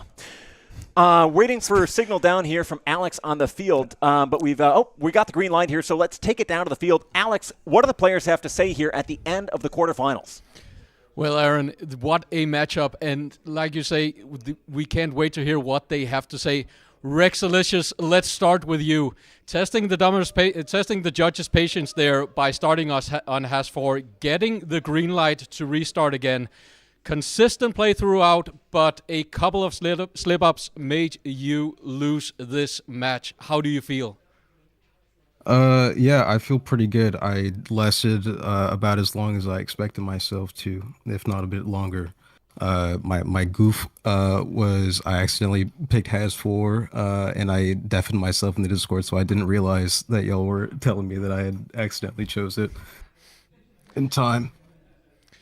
Well, you got a second chance, but that was not enough to take you to the semifinals. That victory goes to Farham. Farham, congratulations on to making it to the semifinals. How do you feel? It feels amazing. I made a couple of reasonably bad mistakes there. Taking the Thor bug taser was not the one. I should have definitely gone for probably something else like some other drones, and getting stuck against that wall at the bottom was did not quite as calculated as it should have been. So yeah, that was a good run and a good map, and the trampolines are a lot of fun. Well, learning from that mistakes will surely help you as you go on to the second seed of the second match of the semifinals, where you'll be faced off against Wonderbots. Rexalicious and Farham, a rock and stone to you. A goodbye to you, Rexalicious, and a congratulations to you, Farham. Thank you very much. Rock and stone. Rock and stone. Now, before we go on to the semifinals, I am joined by another one of our resident experts, who is Anders Lichtrode, one of the founders, or the founder of Fun Day Games, and also CCO of Fun Day Games, who is the developer of Deep Rock Galactic Survivor. Anders, as one of the original creators of Deep Rock Galactic Survivor, did you ever expect that Deep Rock Galactic Survivor would be a esports event? Thanks for having me, Alex. I think, first of all, you're doing a wonderful esports tournament here, and I really feel like watching this, it really comes through how much effort we put into designing this game specifically to be a esports game. How we put all our effort into like making sure that there's perfectly balanced for a PvP experience. And now finally we're here, a new era in esports, and it's amazing to watch. Great to hear that you thought this far ahead as developers. That is amazing. Now, you know the game. Can I just say something here, Alex? Absolutely, Anders. It's amazing. It's like in this game, once you go down, you have to stay down. So respawning in this game is for leaf lovers. This one, it's really for that graybeards. It's too hardcore, unlike some of the other esports games out there. So this is really the one to watch if you want a hardcore esports game. Absolutely. And this is the event to watch for the highest performance of Deep Rock Galactic Survivor. And we have seen that tonight. Now, as we move on to the semifinals, Anders, what do you think it will take to win? Well, having watched Idle Cup, this Tofu, Wonderbot, and Farham make it to the semifinals has been amazing. I think now we're upping the game a little bit. It will be way more difficult. It sure will. It will be very difficult for our 4 contestants, but they have demonstrated that difficulty is not something that they shy away from. A rock and stone to you, Anders, when you hear this, and a hearty thank you for joining us here this evening for the Deep Rock Galactic Survivor Ultimate Challenge Invitationals. Thank you so much, Anders, and back to you, Aaron. Thanks very much, Alex. Like we heard from the man himself, we are looking at the premier platform in esports. Many, many different games have tried their hand on this, but there is nothing that has been more mastercrafted, more purposely and precisely refined to bring out that competitive spirit. And here, right now, at the Deep Rock Galactic Survivors Ultimate Challenge Invitationals, we are standing on the precipice of the opportunity to make a part of history. Mark, we are here at the semifinals, baby. I can't wait. How are you feeling? I'm feeling ecstatic. I mean, just the pure display of skill across the board has been amazing. I think it's fun to see like how each contestant has their own unique play style that really shows. And you know, yeah, it's incredible to be watching athletes of all these different backgrounds of this caliber competing all here at once is like walking through an art gallery of the masters to see these paintings in these different styles, many different approaches, many different perspectives on different subjects, but all showing that commitment, that attitude, and that mastery that makes them the best of the best. Here before the semifinals, we are on the razor's edge. 4 competitors are left in the competition here. Mark, if you bring up the bracket here, we've got 4 eliminated and 4 remain. And the following 2 matches will decide who competes in the finals for the World Heavyweight Championship. Mark, looking at the brackets right now, tell me what we're seeing. Tell me how you're feeling. You know, it's all Deep Rock Galactic Survivor veterans at this point. We've got Idle Cup versus this Tofu in the next match, and Farham won against Rexalicious and is now facing Wonderbot in the 6th match, semifinal. It's going to be interesting matchups. They all have, you know, incredible skill that they're bringing to the table. And you know, I won't make any predictions, but the only thing I can predict is that this is going to be an interesting interesting match for sure.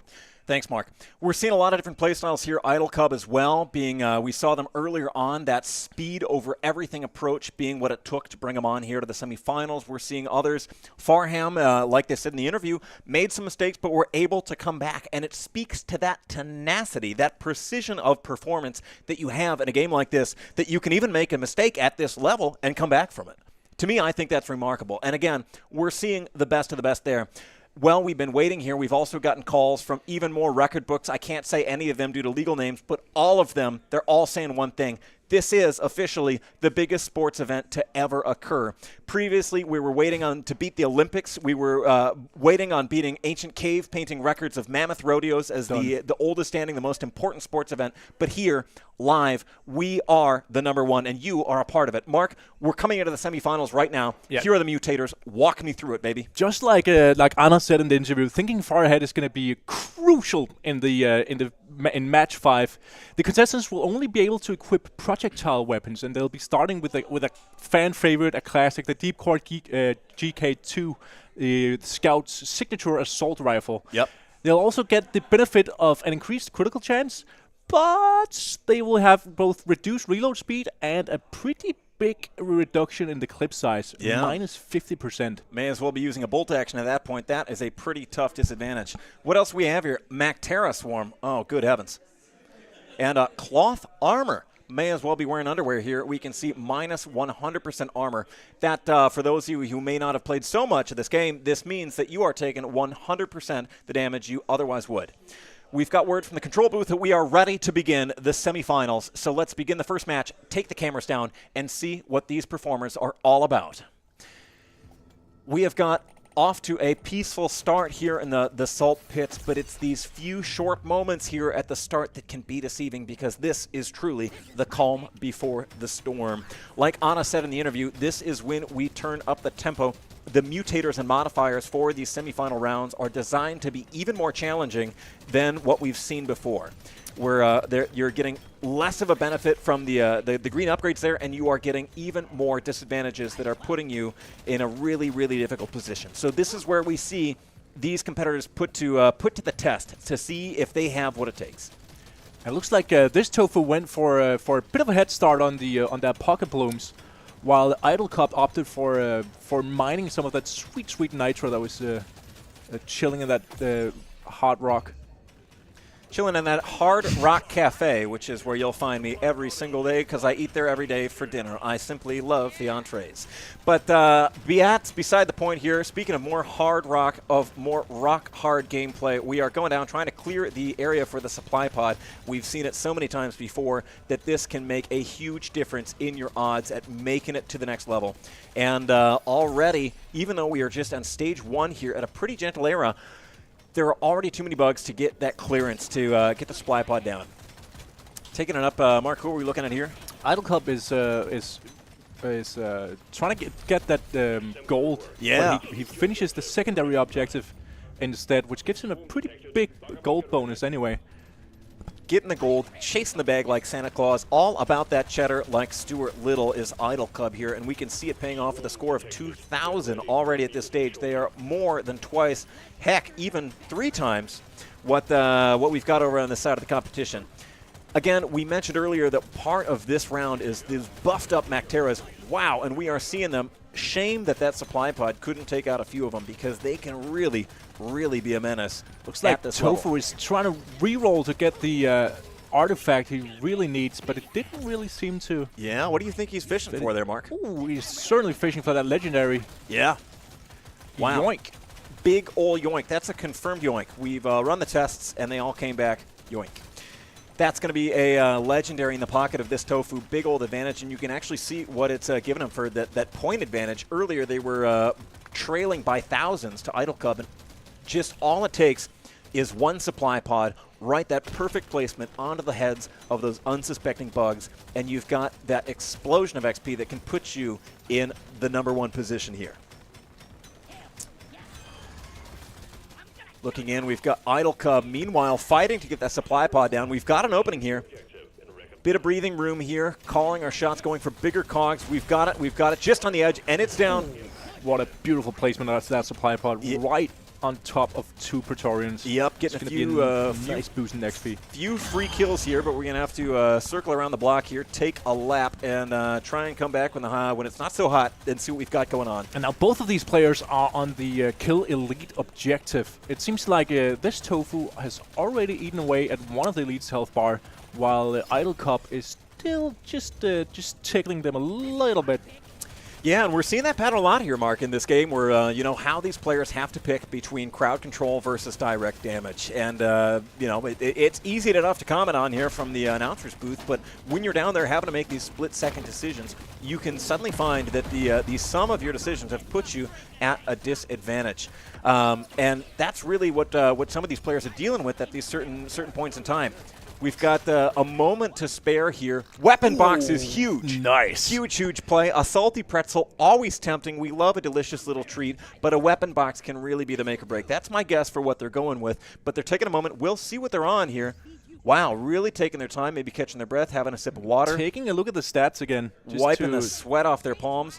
Let's take a look. Nitrous scanner. Interesting. Goes for the nitrous scanning. That's an interesting play when you're faced with a weapon box. Yeah, now that's not what I would go for. You know, given the choice, I'm always going to go for that loaded, upgraded weapon.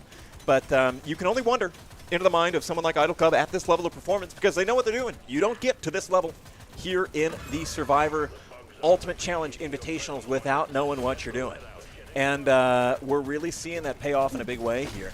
Check it out. There's a magnet coming down. Yep. Let's zoom in on that. Him with let's see that big old of XP. Stream. Bam, bam, bam. We're going across the bar. Multiple upgrades there. I think that's 2 or 3. Blue on the opportunity to get that GK2 closer to an overclock here, and another weapon in the arsenal. Yeah. He's going for the kinetic one. Yep. Going for the autocannon. That's interesting. Mark, we haven't seen the autocannon so much. No. What can that do for you? Well, as you can see, the horde over on the left side of the screen is just getting completely obliterated by those heavy shots. The difficult part about the autocannon is that it shoots in one direction, so you kind of want to, you know, twist and turn your dwarf so you can get the max out of its potential. Absolutely.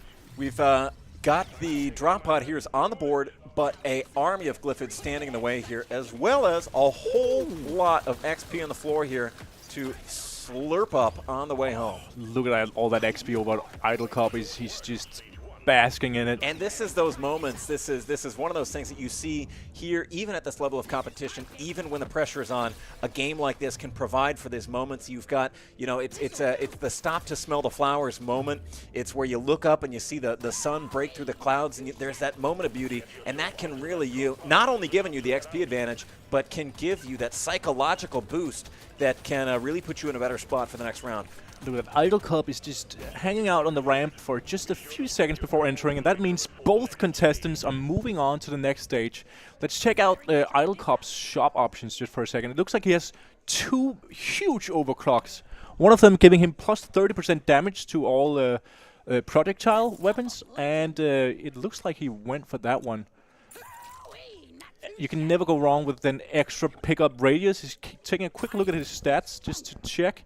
And meanwhile, it looks like this Tofu suffered from a crash, which yeah, got a black screen here. That's concerning. Sort of the esports athlete's equivalent of the torn ACL.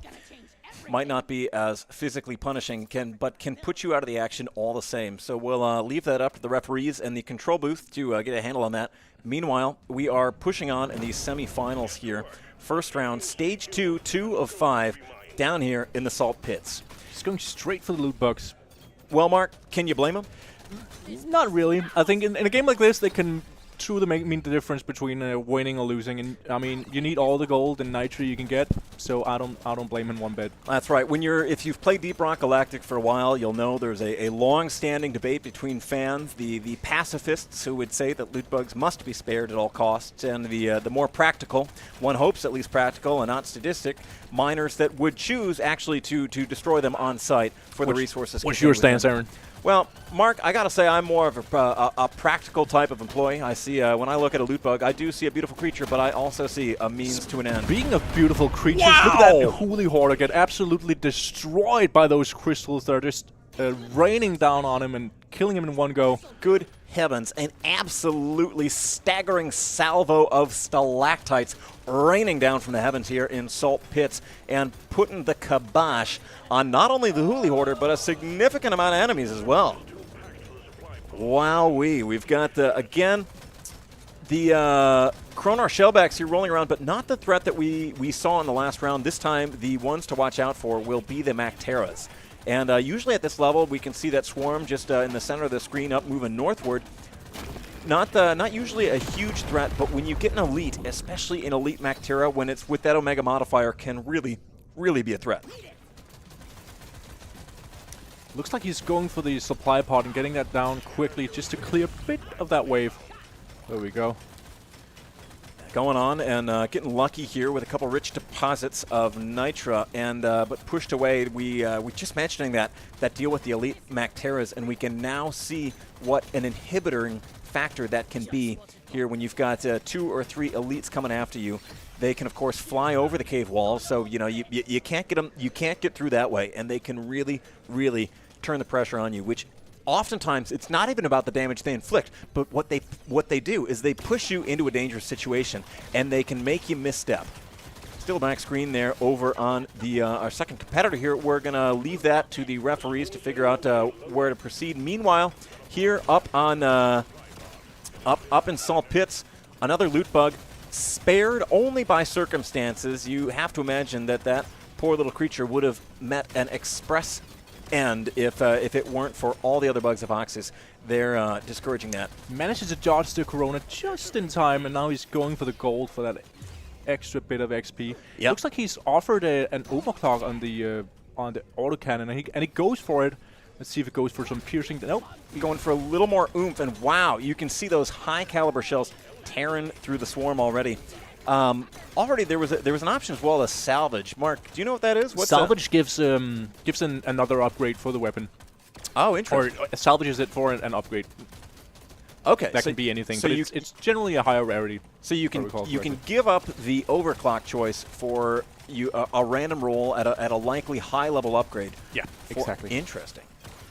Not something I would expect to see at this level. Certainly speaking for myself, my own instincts. Of course, I'm not at this level of athleticism that we're seeing tonight, but I wouldn't use it. You're far from it, Aaron, actually. Well, Mark, that's not very sweet of you, especially for someone that invited you to go mushroom foraging this weekend. Very far. That was why I didn't want to go. Ooh, wow, good heavens. That was close. Wow, absolutely taking a punishment there. Look at that game knowledge come into play. You know, I don't think that was... I think he knew exactly what he was doing. What do you think? Well, Mark, I don't think so. I'm going to tell you, I don't know why you would. I mean, there's no mind game to play here. You know, these aren't live players. You're not trying to lull them into a false sense of security. I might chalk that up to plain old clumsiness. Yeah. Or, you know, it could just be the pressure when you're at this level. And, you know, that everything's on the line, that any mistake, any move in the wrong direction could be the one that costs you everything. He's circling back to the supply pod and given 3 different options. He can either go for 3 levels, which is nice, because that gives, you know... We've seen what that does before. But that's also leaving it up to RNG. Yeah, we're going for it. Speaking of RNG, he's going for more luck, which pays off with a legendary fire rate upgrade for the GK2. Huge. Especially for a solid workhorse like the GK2. You don't need to play around it. You don't need to think how it works or any of that. It shoots where you want it to. Do you know what else is huge? What, Mark? That Praetorian approaching right now, and it's almost down. What a relief that answer was, Mark. And you are right there. I've just dropped that Praetorian here and most of the squad behind it here. And really quickly dispatching most of the horde, as well as a quick paint job, slapping a fresh coat of paint on that beautiful big old autocannon and getting you closer to the next overclock.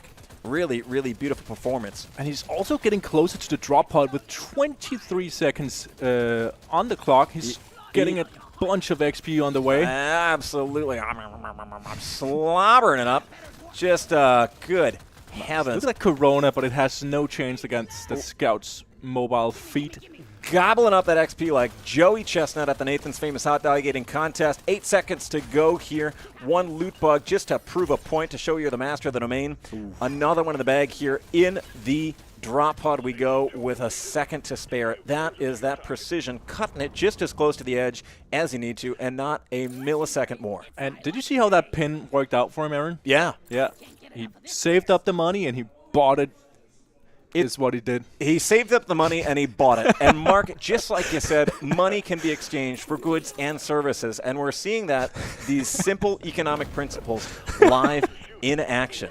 You laugh, but much of the world revolves on these principles, Mark. It's basic economics. And you could say that being at this level of competition in a game like this is equivalent, actually a lot better than having a degree in finance, because it teaches you the same lessons about managing money, about investing, and long-term benefits that any university could. And speaking of managing, we see him manage his time very well, because he's going directly for that Mordecai just to get that secondary objective checked off immediately. It looks like he's just shy of the 20, but yeah, but that's another vein waiting for him right there. I'll say that this is something that I'm always happy to see a Morkite objective in this game. I feel like it's the simplest, the most straightforward side objective. In my experience, every single time, all you need is 2 veins of Morkite, and you are good as gold. And we saw that in action here. The second vein, even both of them pretty small, but just enough to get them and absolutely chowing through the cave walls like they're butter. And that just goes to show, even with Scout, we're not even driller here, but upgrading that mining speed can really give you a big old benefit. Ooh, and it looks like Tofu's back in the game. Yep, Tofu's back online. Let's go down there and take a look here. We're on stage 1 here in the semifinals. Again, if you're just tuning in, welcome. This is the Deep Rock Galactic Survivors Ultimate Challenge Invitationals. It is the biggest, the most important, the most prestigious sporting event in recorded human history. And here in the semifinals, we are watching the remaining athletes put everything they have on the line, reaching deep into their bag of tricks, relying on instinct, relying on knowledge, on training, and on pure sheer luck to make it through. This Tofu is back online. A technical mishap, not enough to keep him out of the competition.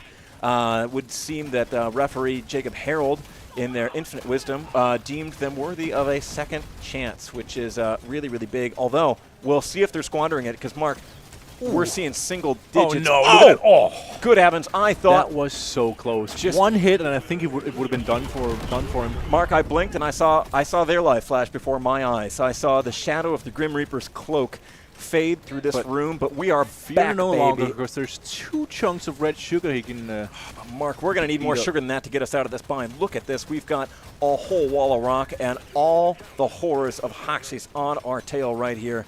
Really a difficult situation to be in, especially on the second chance here. Gets the McTerra down, and now he just needs to make it back to the drop pod. Yeah, let's go look at a more full health bar up here on top. Idle Cub is as happy and healthy as a bear cub down here in the caves. Full health bar, not a worry in the world. Every upgrade at their disposal, and things are chugging right along. Mark, would you look at that balance? Would you look at the minerals they've got in that wallet? 127 gold. And just look at that autocannon just putting in the work, and it just eating through all the hordes. I'm looking, Mark, and I'm loving it. That's beautiful. I'm looking, and I'm loving it. He's going for an early supply pod. Let's see if he waits just a little bit for some of the... Nope. Pretty good, but able to trigger a pretty significant chain reaction from those exploders. And speaking of chain reactions, good heavens, like Tofu is done. Wow. Oh, wow. That's unfortunate. That's a tough break for this Tofu here. We, yeah, you know, you would hope, especially as the athlete, as the performer, you would expect you'd be able to go a little farther, but first a tech snafu and then something like this is really, really unfortunate. 12,000 points up there. Idle Cub with a absolutely flooring 40,000, the highest score we've seen yet so far in the Invitationals, and that is beyond a shadow of a doubt what will make the difference here and put Idle Cub on into the finals here at the Invitationals. And look at that, he's just out of range of the Coronas, and he's using his reach advantage to kill them. Yeah, no, that's really this is huge, and you know, we just assume that they're waiting for word from the referee here. Yeah, big congrats to Idle Cub for advancing to the next stage. Yeah, and he finishes off with a big boom. Yeah, beautiful, you know, beautiful. And it must be said that you know, it's a tough break for this Tofu, but even at this level, it is not anything to shake your head at to make it to this level of competition. Let's take a quick look at the stats, and you can see the autocannon made 4 million points of damage. Wow, with a DPS of 8,500 is really, really massive.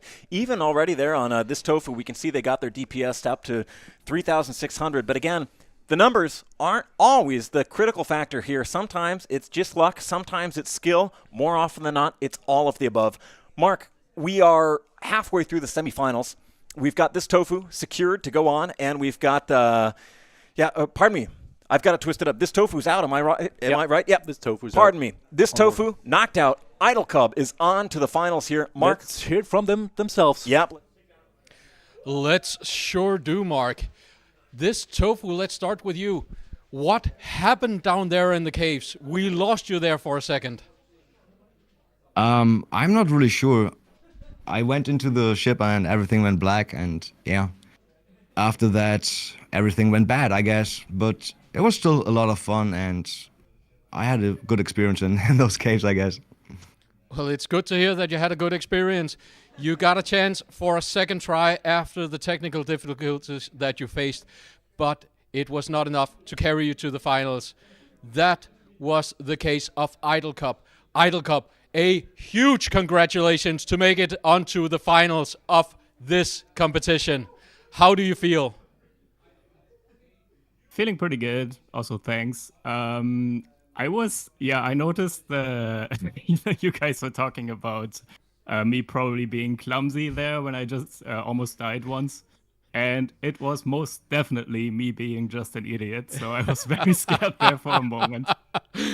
But yeah, I managed to pull through and stabilize after. And yeah, from there on was smooth sailing. Well, being able to recover from your mistakes and slip-ups is surely what will be required of you if you are to make it in this competition.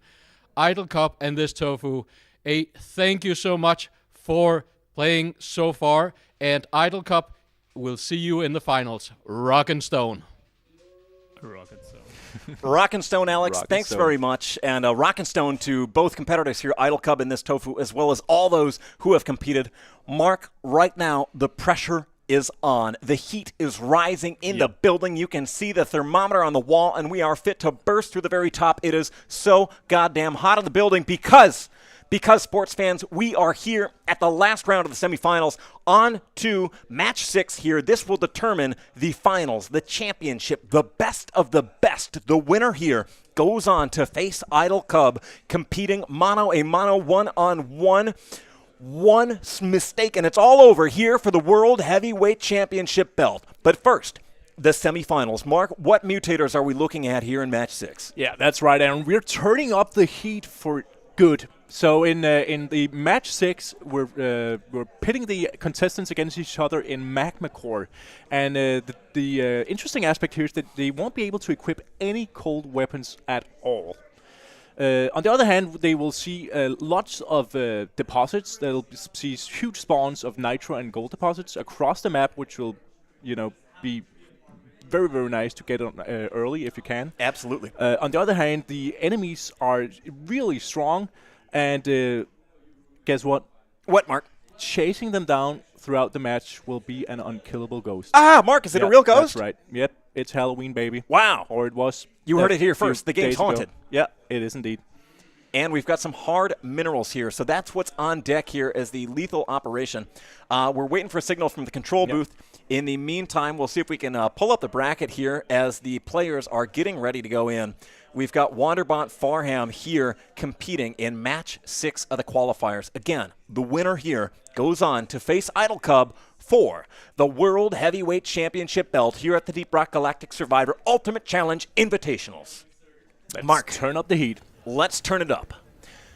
We are here, and Mark, I'll tell you right away, it's a bad day to be a popsicle because we are in the magma core, baby. We are surrounded by volcanoes and exploding plants. We have got explosiones, flames, and lava in all directions. Which, if you brought, is approaching a ton of loot bugs here, which is going to be a nice little boost to his nitro and gold. If he can get to them. Deposit. We're seeing those mini exploders, which were, of course, introduced in Update 4, showing up on Magma Core, providing just a little bit extra to keep you on your toes. We saw earlier that there's those extra resources available in this level, but especially when you've got those mini exploders, they'll sneak up on you. They keep the pressure on you. It's really, really dangerous to try and mine.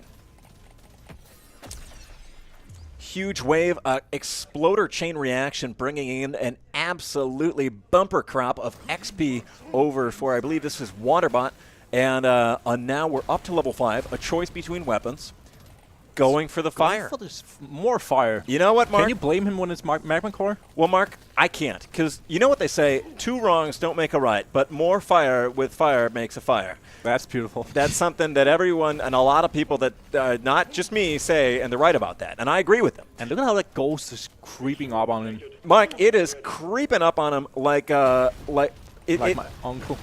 All right, we're moving on here, and we're absolutely trucking here. Those ghosts are keeping up the pressure. This is a dangerous factor in this round. I mean, and to have an enemy you can't kill is like being alone with your own thoughts. It's really a challenge you cannot escape from. It's something that puts the pressure on you, and it's something that makes every threat around you seem all that much more critical.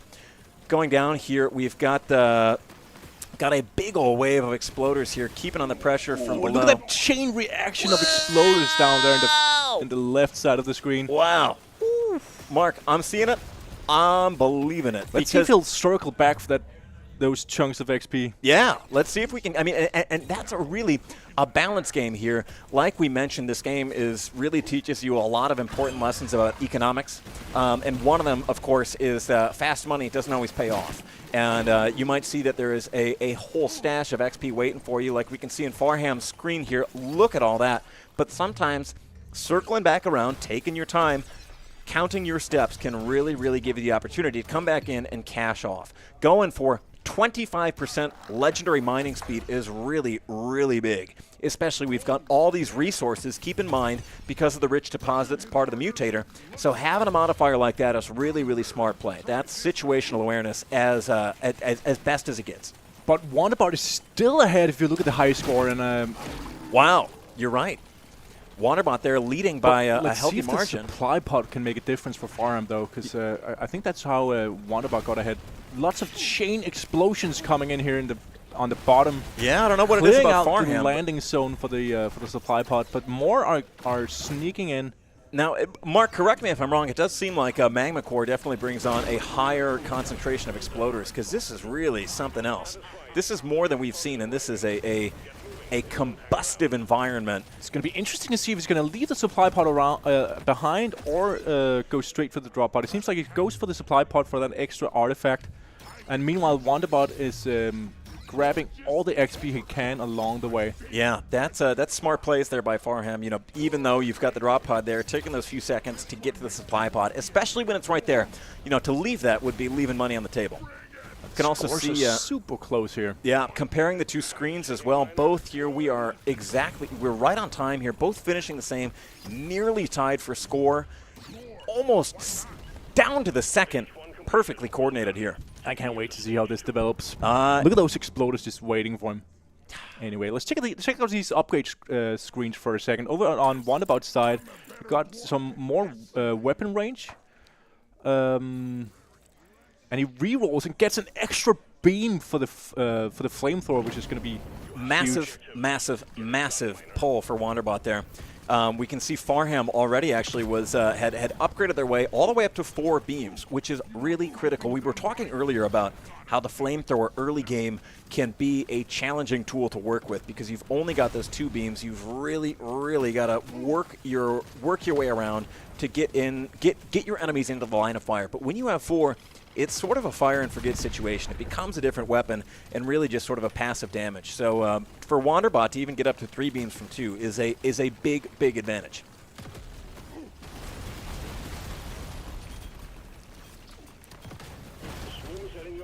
Lots of exploders are approaching. It looks like he got his eyes on that nitro vein up there, but he chooses to leave it for now. Meanwhile, we've got Farham over here struggling a bit with all the exploding adversaries. Yeah, but I mean, can you blame him when you're on an environment like this and you've got wow, Hooly Hoarder spotted there. Hooly Hoarder, nice. Not interested.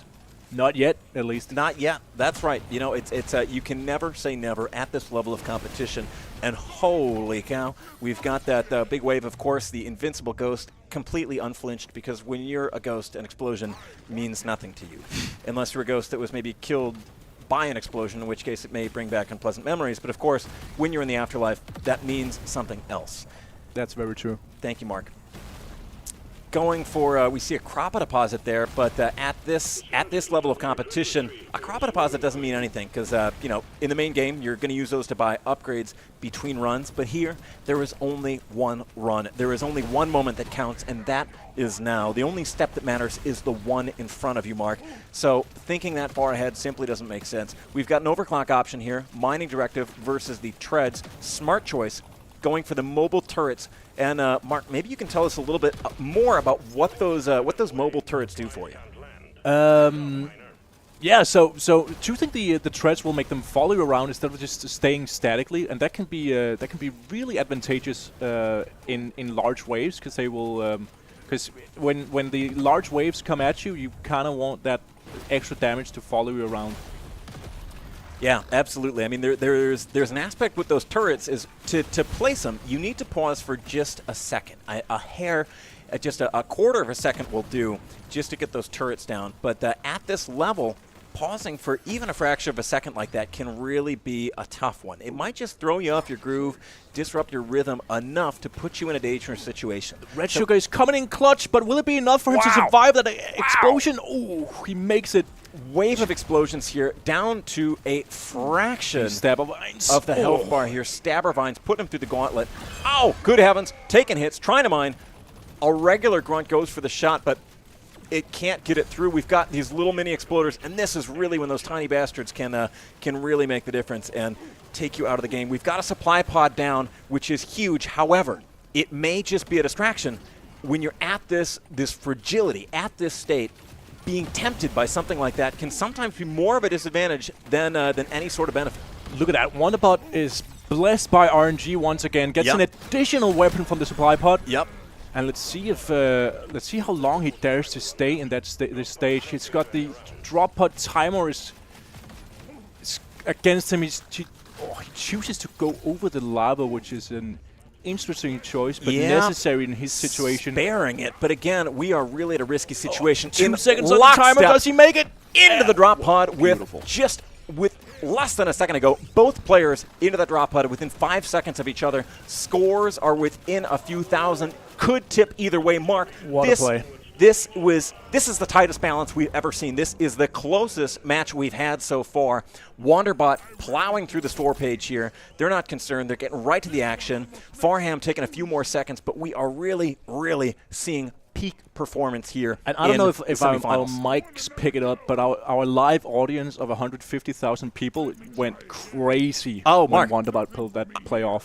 We should clarify, 150,000 in dog years. So that's I think 18 million real human beings live in the Ghost Ship studios here in Copenhagen, Denmark, watching this. And I can tell you, every single one of them is losing their minds. They're calling friends and family. Oh, good heavens! Already, so quickly. Mark, what are we seeing? Wanderbot taken out so quick into the next stage. How did he? I didn't even see what happened. What he did, was it an exploder that just?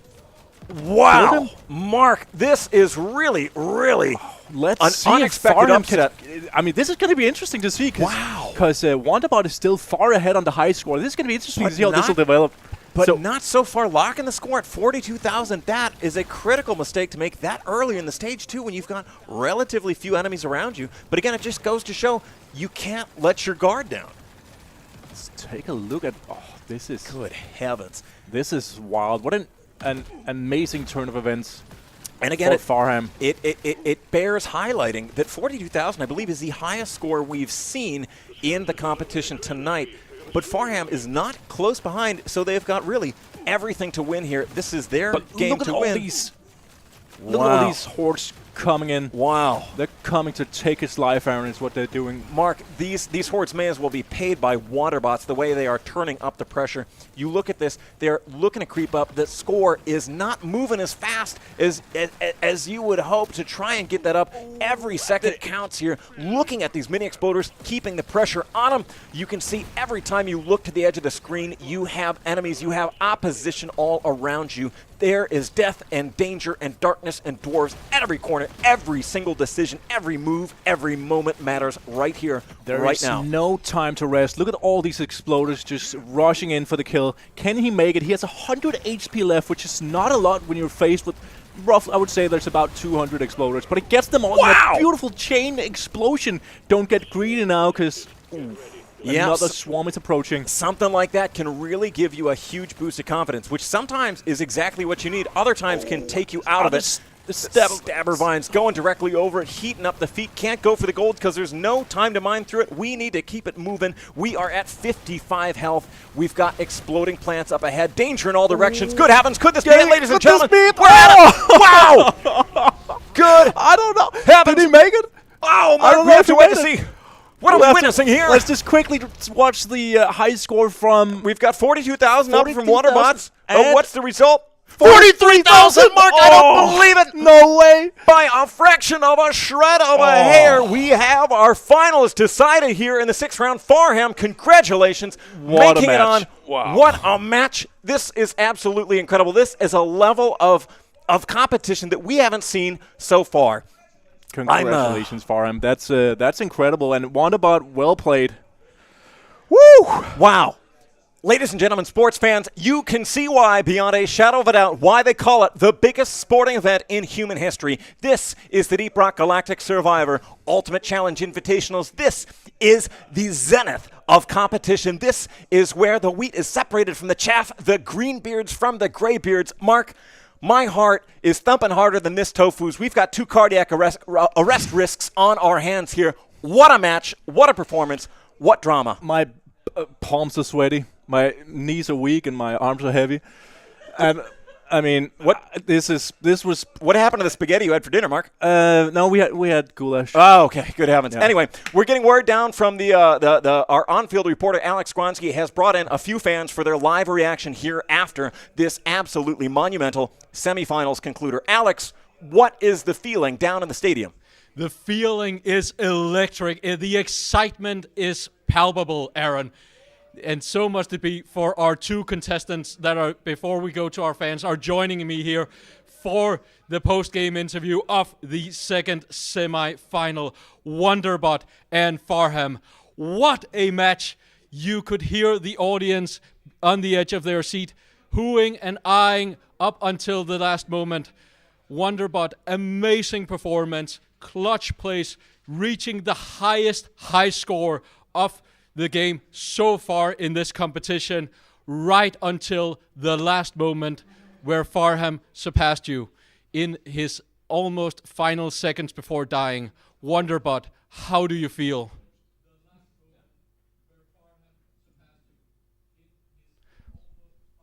Yeah. I'm not getting any audio here. Yeah. I also am not getting audio.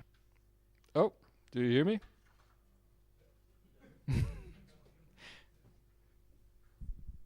It seems like our contestants are not getting any audio from us. They're not coming through.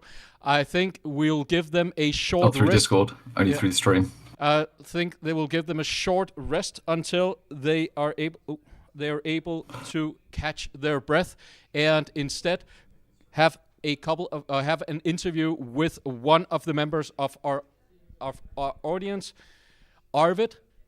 Arvid, who has traveled all the way from Sweden to be here tonight.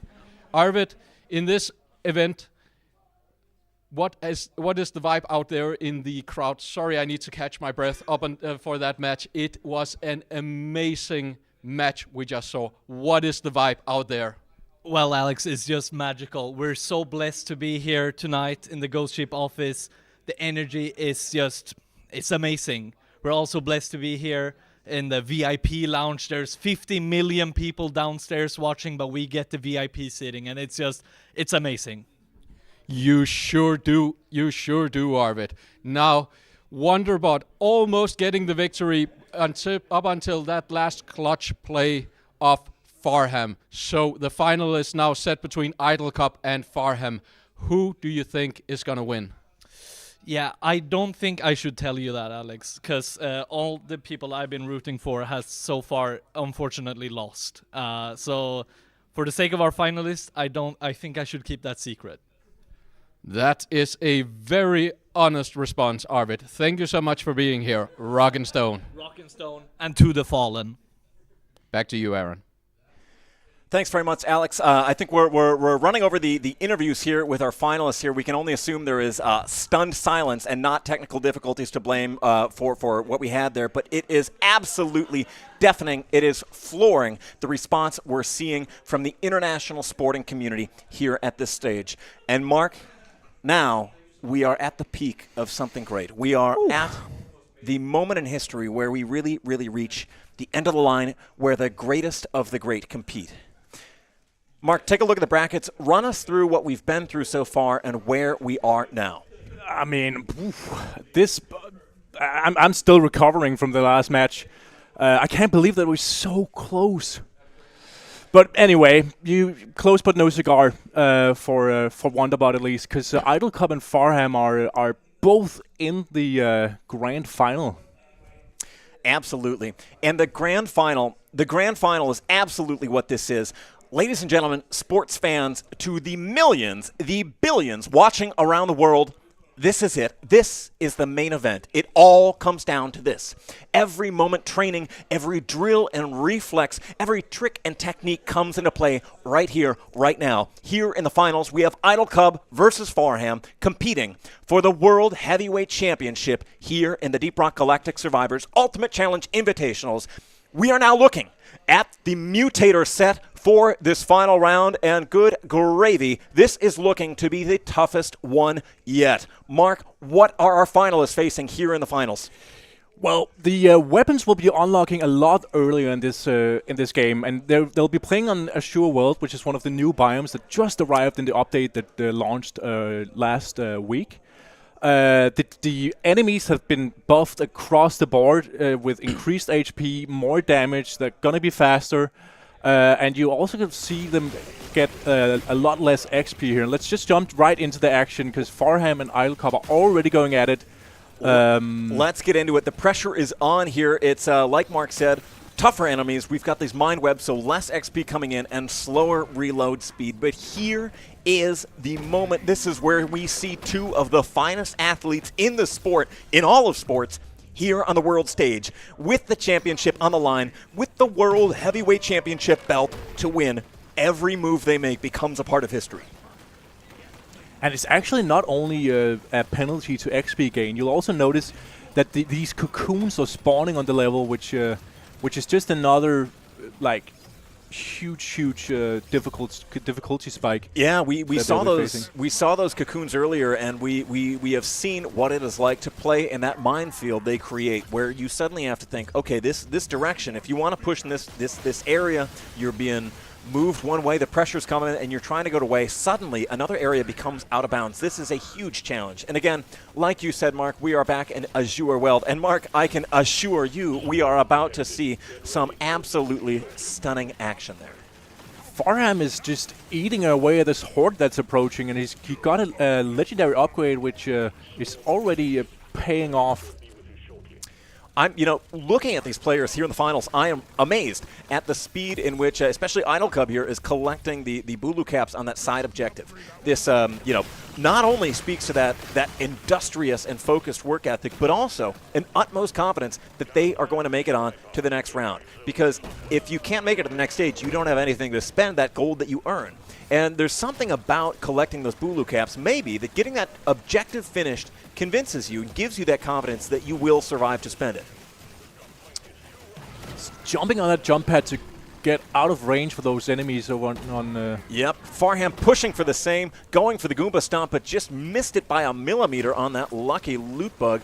We have got a flock of enemies in full pursuit, going for the bulbous trampoline there, and just barely not triggering the enemy cocoon, taking a moment to just top up the health there in that Sanctuary Stone. But we can see over to the left a huge cocoon minefield. It is out of bounds, pushing south instead.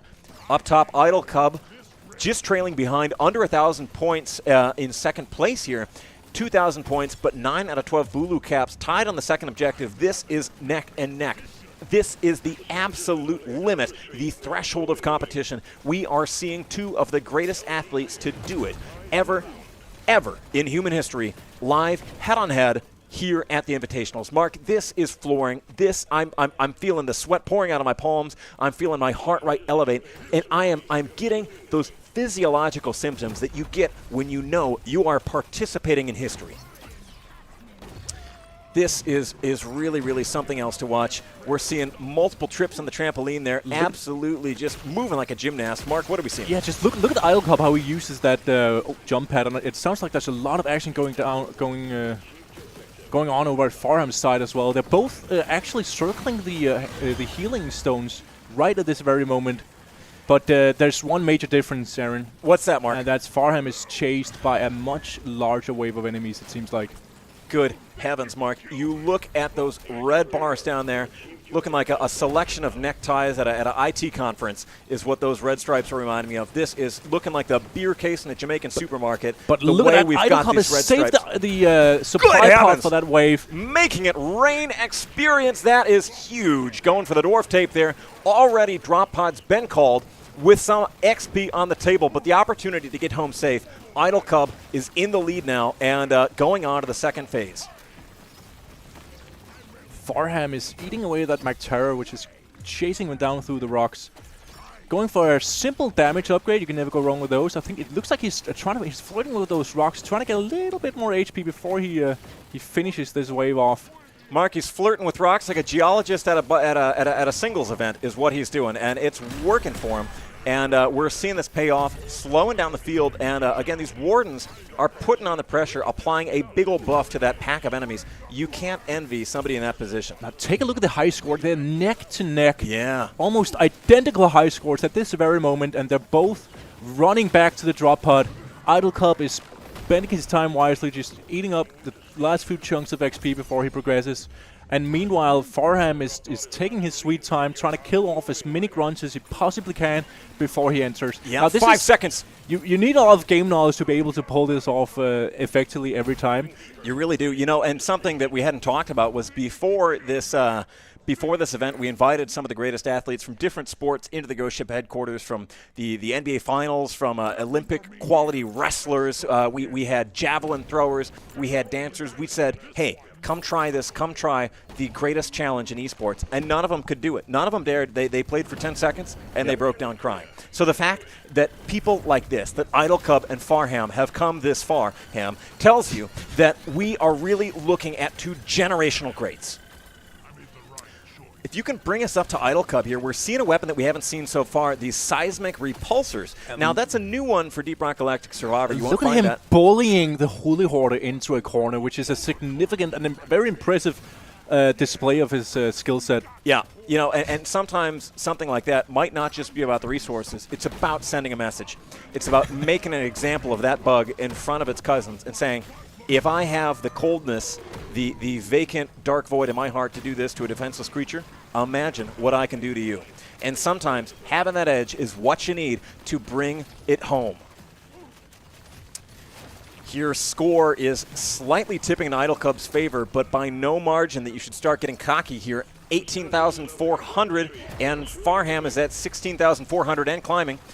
Idle Bloom at a slight advantage with the Apoca Bloom. Idle Cub at a slight advantage with the Apoca Blooms here.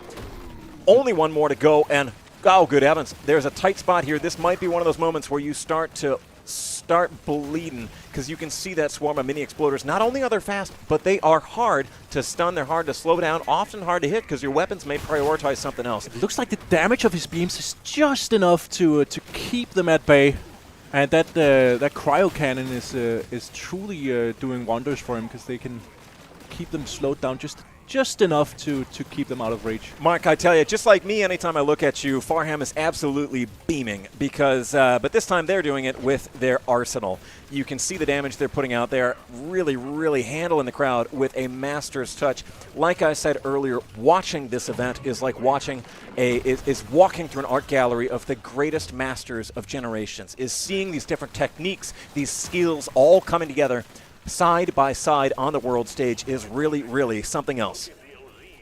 Supply Beacon is down on the field here. Again, we've seen this before, can give you a huge advantage to the artifact that it'll give you. But if you tunnel vision, if you get too focused on it, it can also be your downfall. Loosen bolts getting up. Let's check the weapons here. We've got the sludge bump. One upgrade away from an overclock could be big. Dumps down right on a nitro trunk, nitro vein for some easy XP. Yep, that's great. We've got we can look at the timer up top, nearing the end of this one. Meanwhile, Idle Cub still there, chronologically synced is the word I'm looking for, is the situation we have between these two competitors. They are in lockstep, neck and neck, breakneck, because any move here at the Invitationals can be your last. Would you look at the absolute size of the horde that Idle Cub is dealing with here?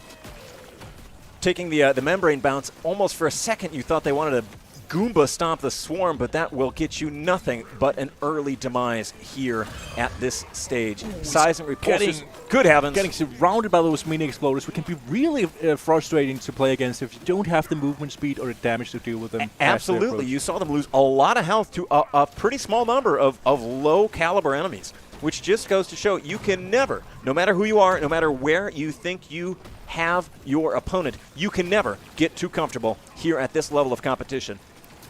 Score is within 500 of one another. Idle Cub with the secondary complete. Farham only one flower to go.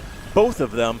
Oh my goodness, Farham just interrupting me mid-sentence by taking out both bosses with a supply pod. This is massive. This is a huge play, especially at this level. When the pressure's on, still having that presence of mind to focus on those two enemies and to shape your game around it and deliver a result like that is stunning.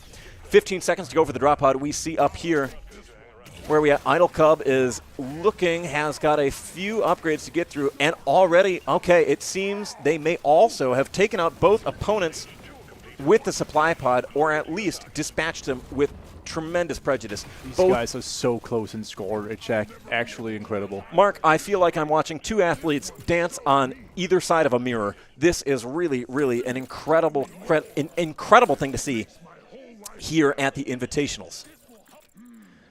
Spending their money wisely, and he's pinning the legendary upgrade for the next purchase phase, which is an interesting display of confidence. Well, Mark, you can only hope Idle Cub has the confidence of a champion or the skills of a clairvoyant with a choice like that. Meanwhile, Farham is already progressing to the next stage. Yep. He has no time to waste. No time for pinning things, no organization. We are about action. We are about delivering results. Each of those mindsets can deliver you to the ultimate stage, to the championship, as we have seen here. But only one of them will be enough to take it home. This is really, really something else. We're again seeing that this level has... wait a minute, Mark, this wasn't listed. We've got... Is that an invincible ghost bug? It looks like. Surprise! Good heavens, I didn't see this in the notes, but anything could happen. You have to be prepared for every possible threat, every iteration of challenge that will be thrown at you, and we can see Idle Cub not shaken. To them, that unkillable ghost in the background hunting them down is just a bit of flavor. It's the slice of orange on the cocktail rim. It's something just to give a little bit of flavor to something delicious, and that's the sort of mindset that you need to have when you're at this level. Where we down here, Farham is going Farham into the distance to try and get away, putting some really significant breathing room in between them and the swarm with the bulbous membrane trampoline. There we are. Trampoline. And really just bouncing around. You better think that they've got Cirque du Soleil on speed dial, the way that they are absolutely going acrobatic with it here, and the Azure Wild. Idle Cub goes for the goal instead of hanging around at the healing crystals. Well, Mark, sometimes enough money can heal the damage inside you, isn't that right? That's true. Yeah. That's what my gambling-addicted friend once said before he went missing in Albania. Meanwhile, Farham is clearing out the supply pod. Maybe he's going for a beautiful supply pod kill on this elite Magterra. We'll see it. See how this plays out. It seems like the horde might be a bit too much for him to muster at this very moment, but he's still taking his time, getting as many dots supplied as he possibly can. We're seeing those green damage ticks popping out of the swarm. That's that corrosive DOT. You know what? That's the favorite part of of the game, in my opinion. Numbers. That's my favorite part of the game. Is numbers. Numbers and damage over time effects, just stacking up.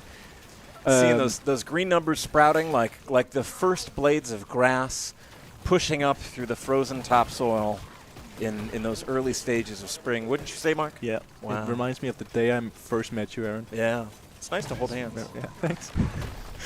And we are here on with 32,000 is the score on Idle Cub, 33 on Farham. Not the one of them giving an inch here. Both of them resolute athletes, unshakable performers, outstanding world-class athletes. We are seeing one of the most intense, one of the most high-stakes matches we have seen in our adult lives. I can say that with certainty on behalf of all those tuning in right now. Well, look at Farham. This is no coincidence. He's been saving the supply pod for the Good heavens, what an explosion. Making it rain, looking like an accident at the Dippin' Dots factory, the way these blue pellets are flying all over the place. Going in, don't forget to get the upgrade itself, but wow, what a way to weaponize your equipment.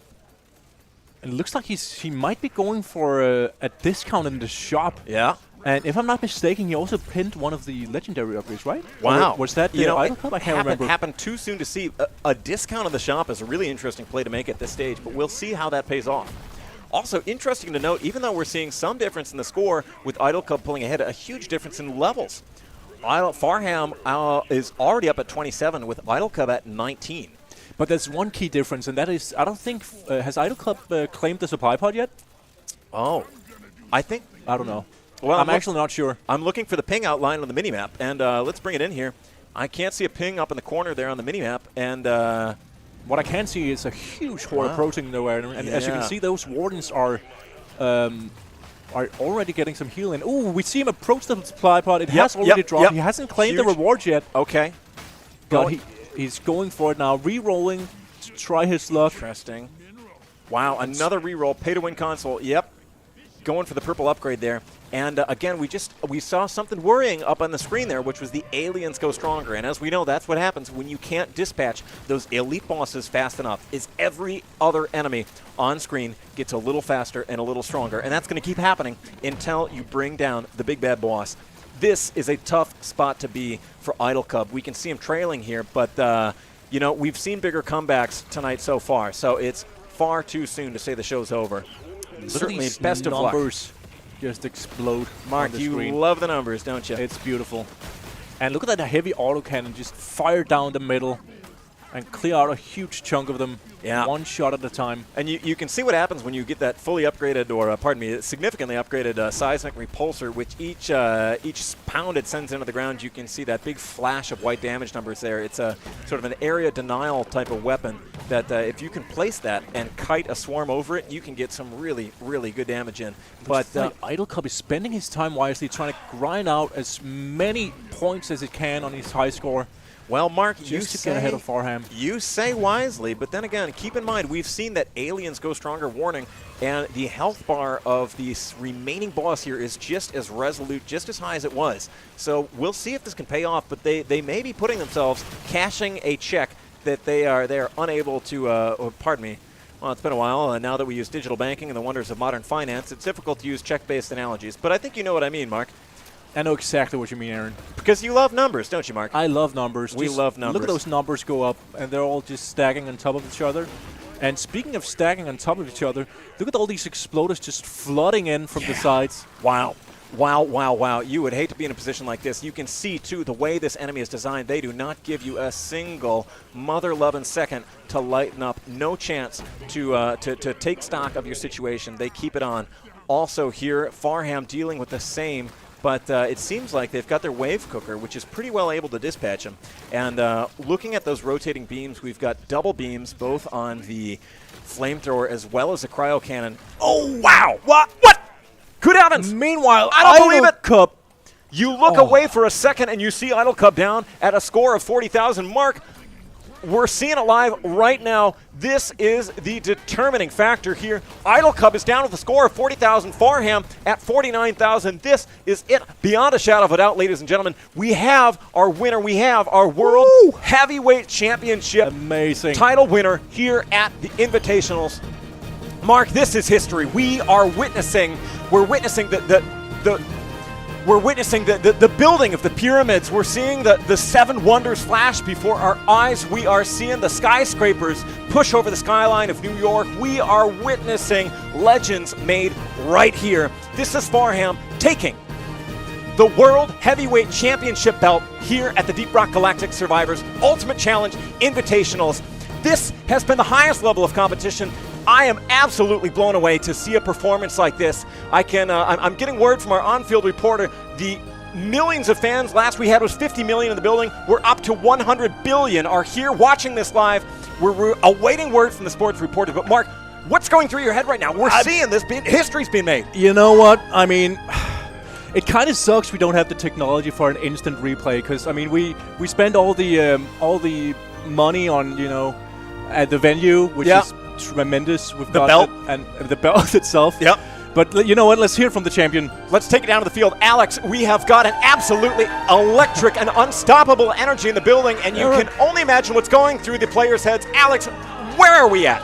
Aaron, the crowd is wild with seeing the winner. You have to remind me again who it is. I am mind blown. Farham taking the championship of the Deep Rock Galactic Survivor Ultimate Challenge Invitational. Farham, how do you feel?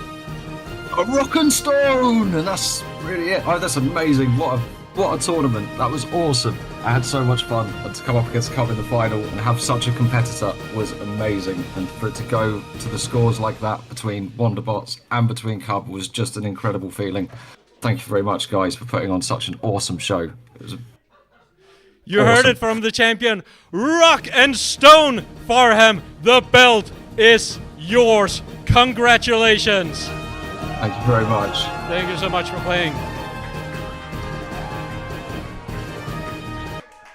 Wow. Mark, I would be shedding a tear right now if I hadn't lost my tear ducts in an industrial accident. This is really a dramatic moment. This is the peak, I would say, of my own adult life, to see this, to be in the broadcast booth and watch this happening. To see the World Heavyweight Championship belt take a new owner tonight is really something beautiful. What's it like for you? I think it's incredible also because I've been watching Farham's streams over the weekend, and he's been training hard, man. He's been prepping every single day, grinding Deep Rock Galactic Survivor to get the biggest advantage in a match like this, and it paid off. It absolutely which is beautiful did. to see. Yeah, congratulations once again to Farham, our new World Heavyweight Champion. And again, to all the rest of you, the competitors, the 7 brave others who were with us tonight, this has really been something beautiful to see, and of course to be by and witness to here in the broadcast booth. So a huge congratulations and rock and stone once again to all of you competitors. It's about time we wrap this up for tonight, but from us up here in the broadcast booth, and for all of our partners with the Ghost Ship Sports Network, and for our partners at the IDAA, the Interplanetary Dwarven Athletics Association, as well as our sponsors at the Secondi's Food and Beverage Company, I would just like to thank you all for your support for making this happen, and of course to you, the viewer, for watching. It's been the pleasure of a lifetime to present the Deep Rock Galactic Survivor Ultimate Challenge Invitationals here for you this evening. Once again, I'm Aaron Hathaway, your main commentator and broadcaster here for tonight. With me in the booth has been my colleague and best friend, Mark Striegler. Mark, thank you so much for joining me. Thanks, Aaron. It's been a pleasure. I hope you guys enjoyed. Thank you guys so much for watching. Thanks to all of you. Thanks to our referee, Jacob Harold, to our on-field reporter, Alex Skronsky, to Ghost Ship Games, to the Sports Network, to the IDAA, to the Secondi's family, to Swipe Right and Fun Day Games for making this possible. Ladies and gentlemen, gamers, miners, dwarfs, wherever you are in this big, beautiful world, thank you so much for joining us for the Invitationals. Have a lovely night. Rock and stone. Rock and stone.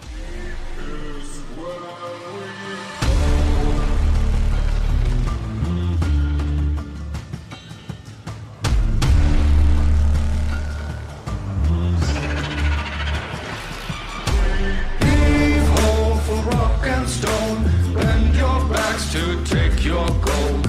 Dark and dirt is what we know.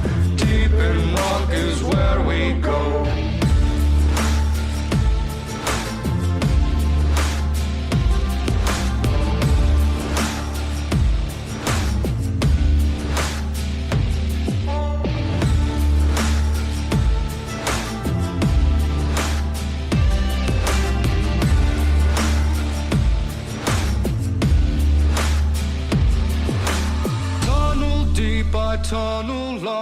All the while I'll sing this song. There's dirt to shift and bugs to hit. I wouldn't trade any of it. Bugs that fly and bugs that crawl in the air and on the wall. Web and acid, shell and bone. Watch that ball dead for she blows. Heave ho for rock and stone. Bend your backs to take your gold. Dark and dirt is what we know. Deep in rock is where we go. Sugar red to take the pain. Platform up that nitra vein. Sand and boots and snow and beard. Hoxie's has it all right here. Heave ho for rock and stone. Bend your backs to take your gold. Dark and dirt is what we know. Deep in rock is where we go.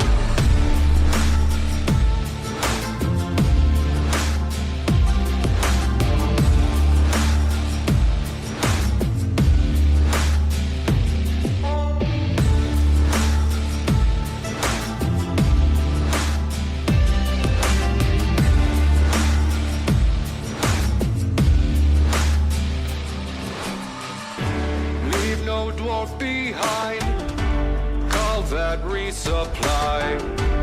You don't rock and stone.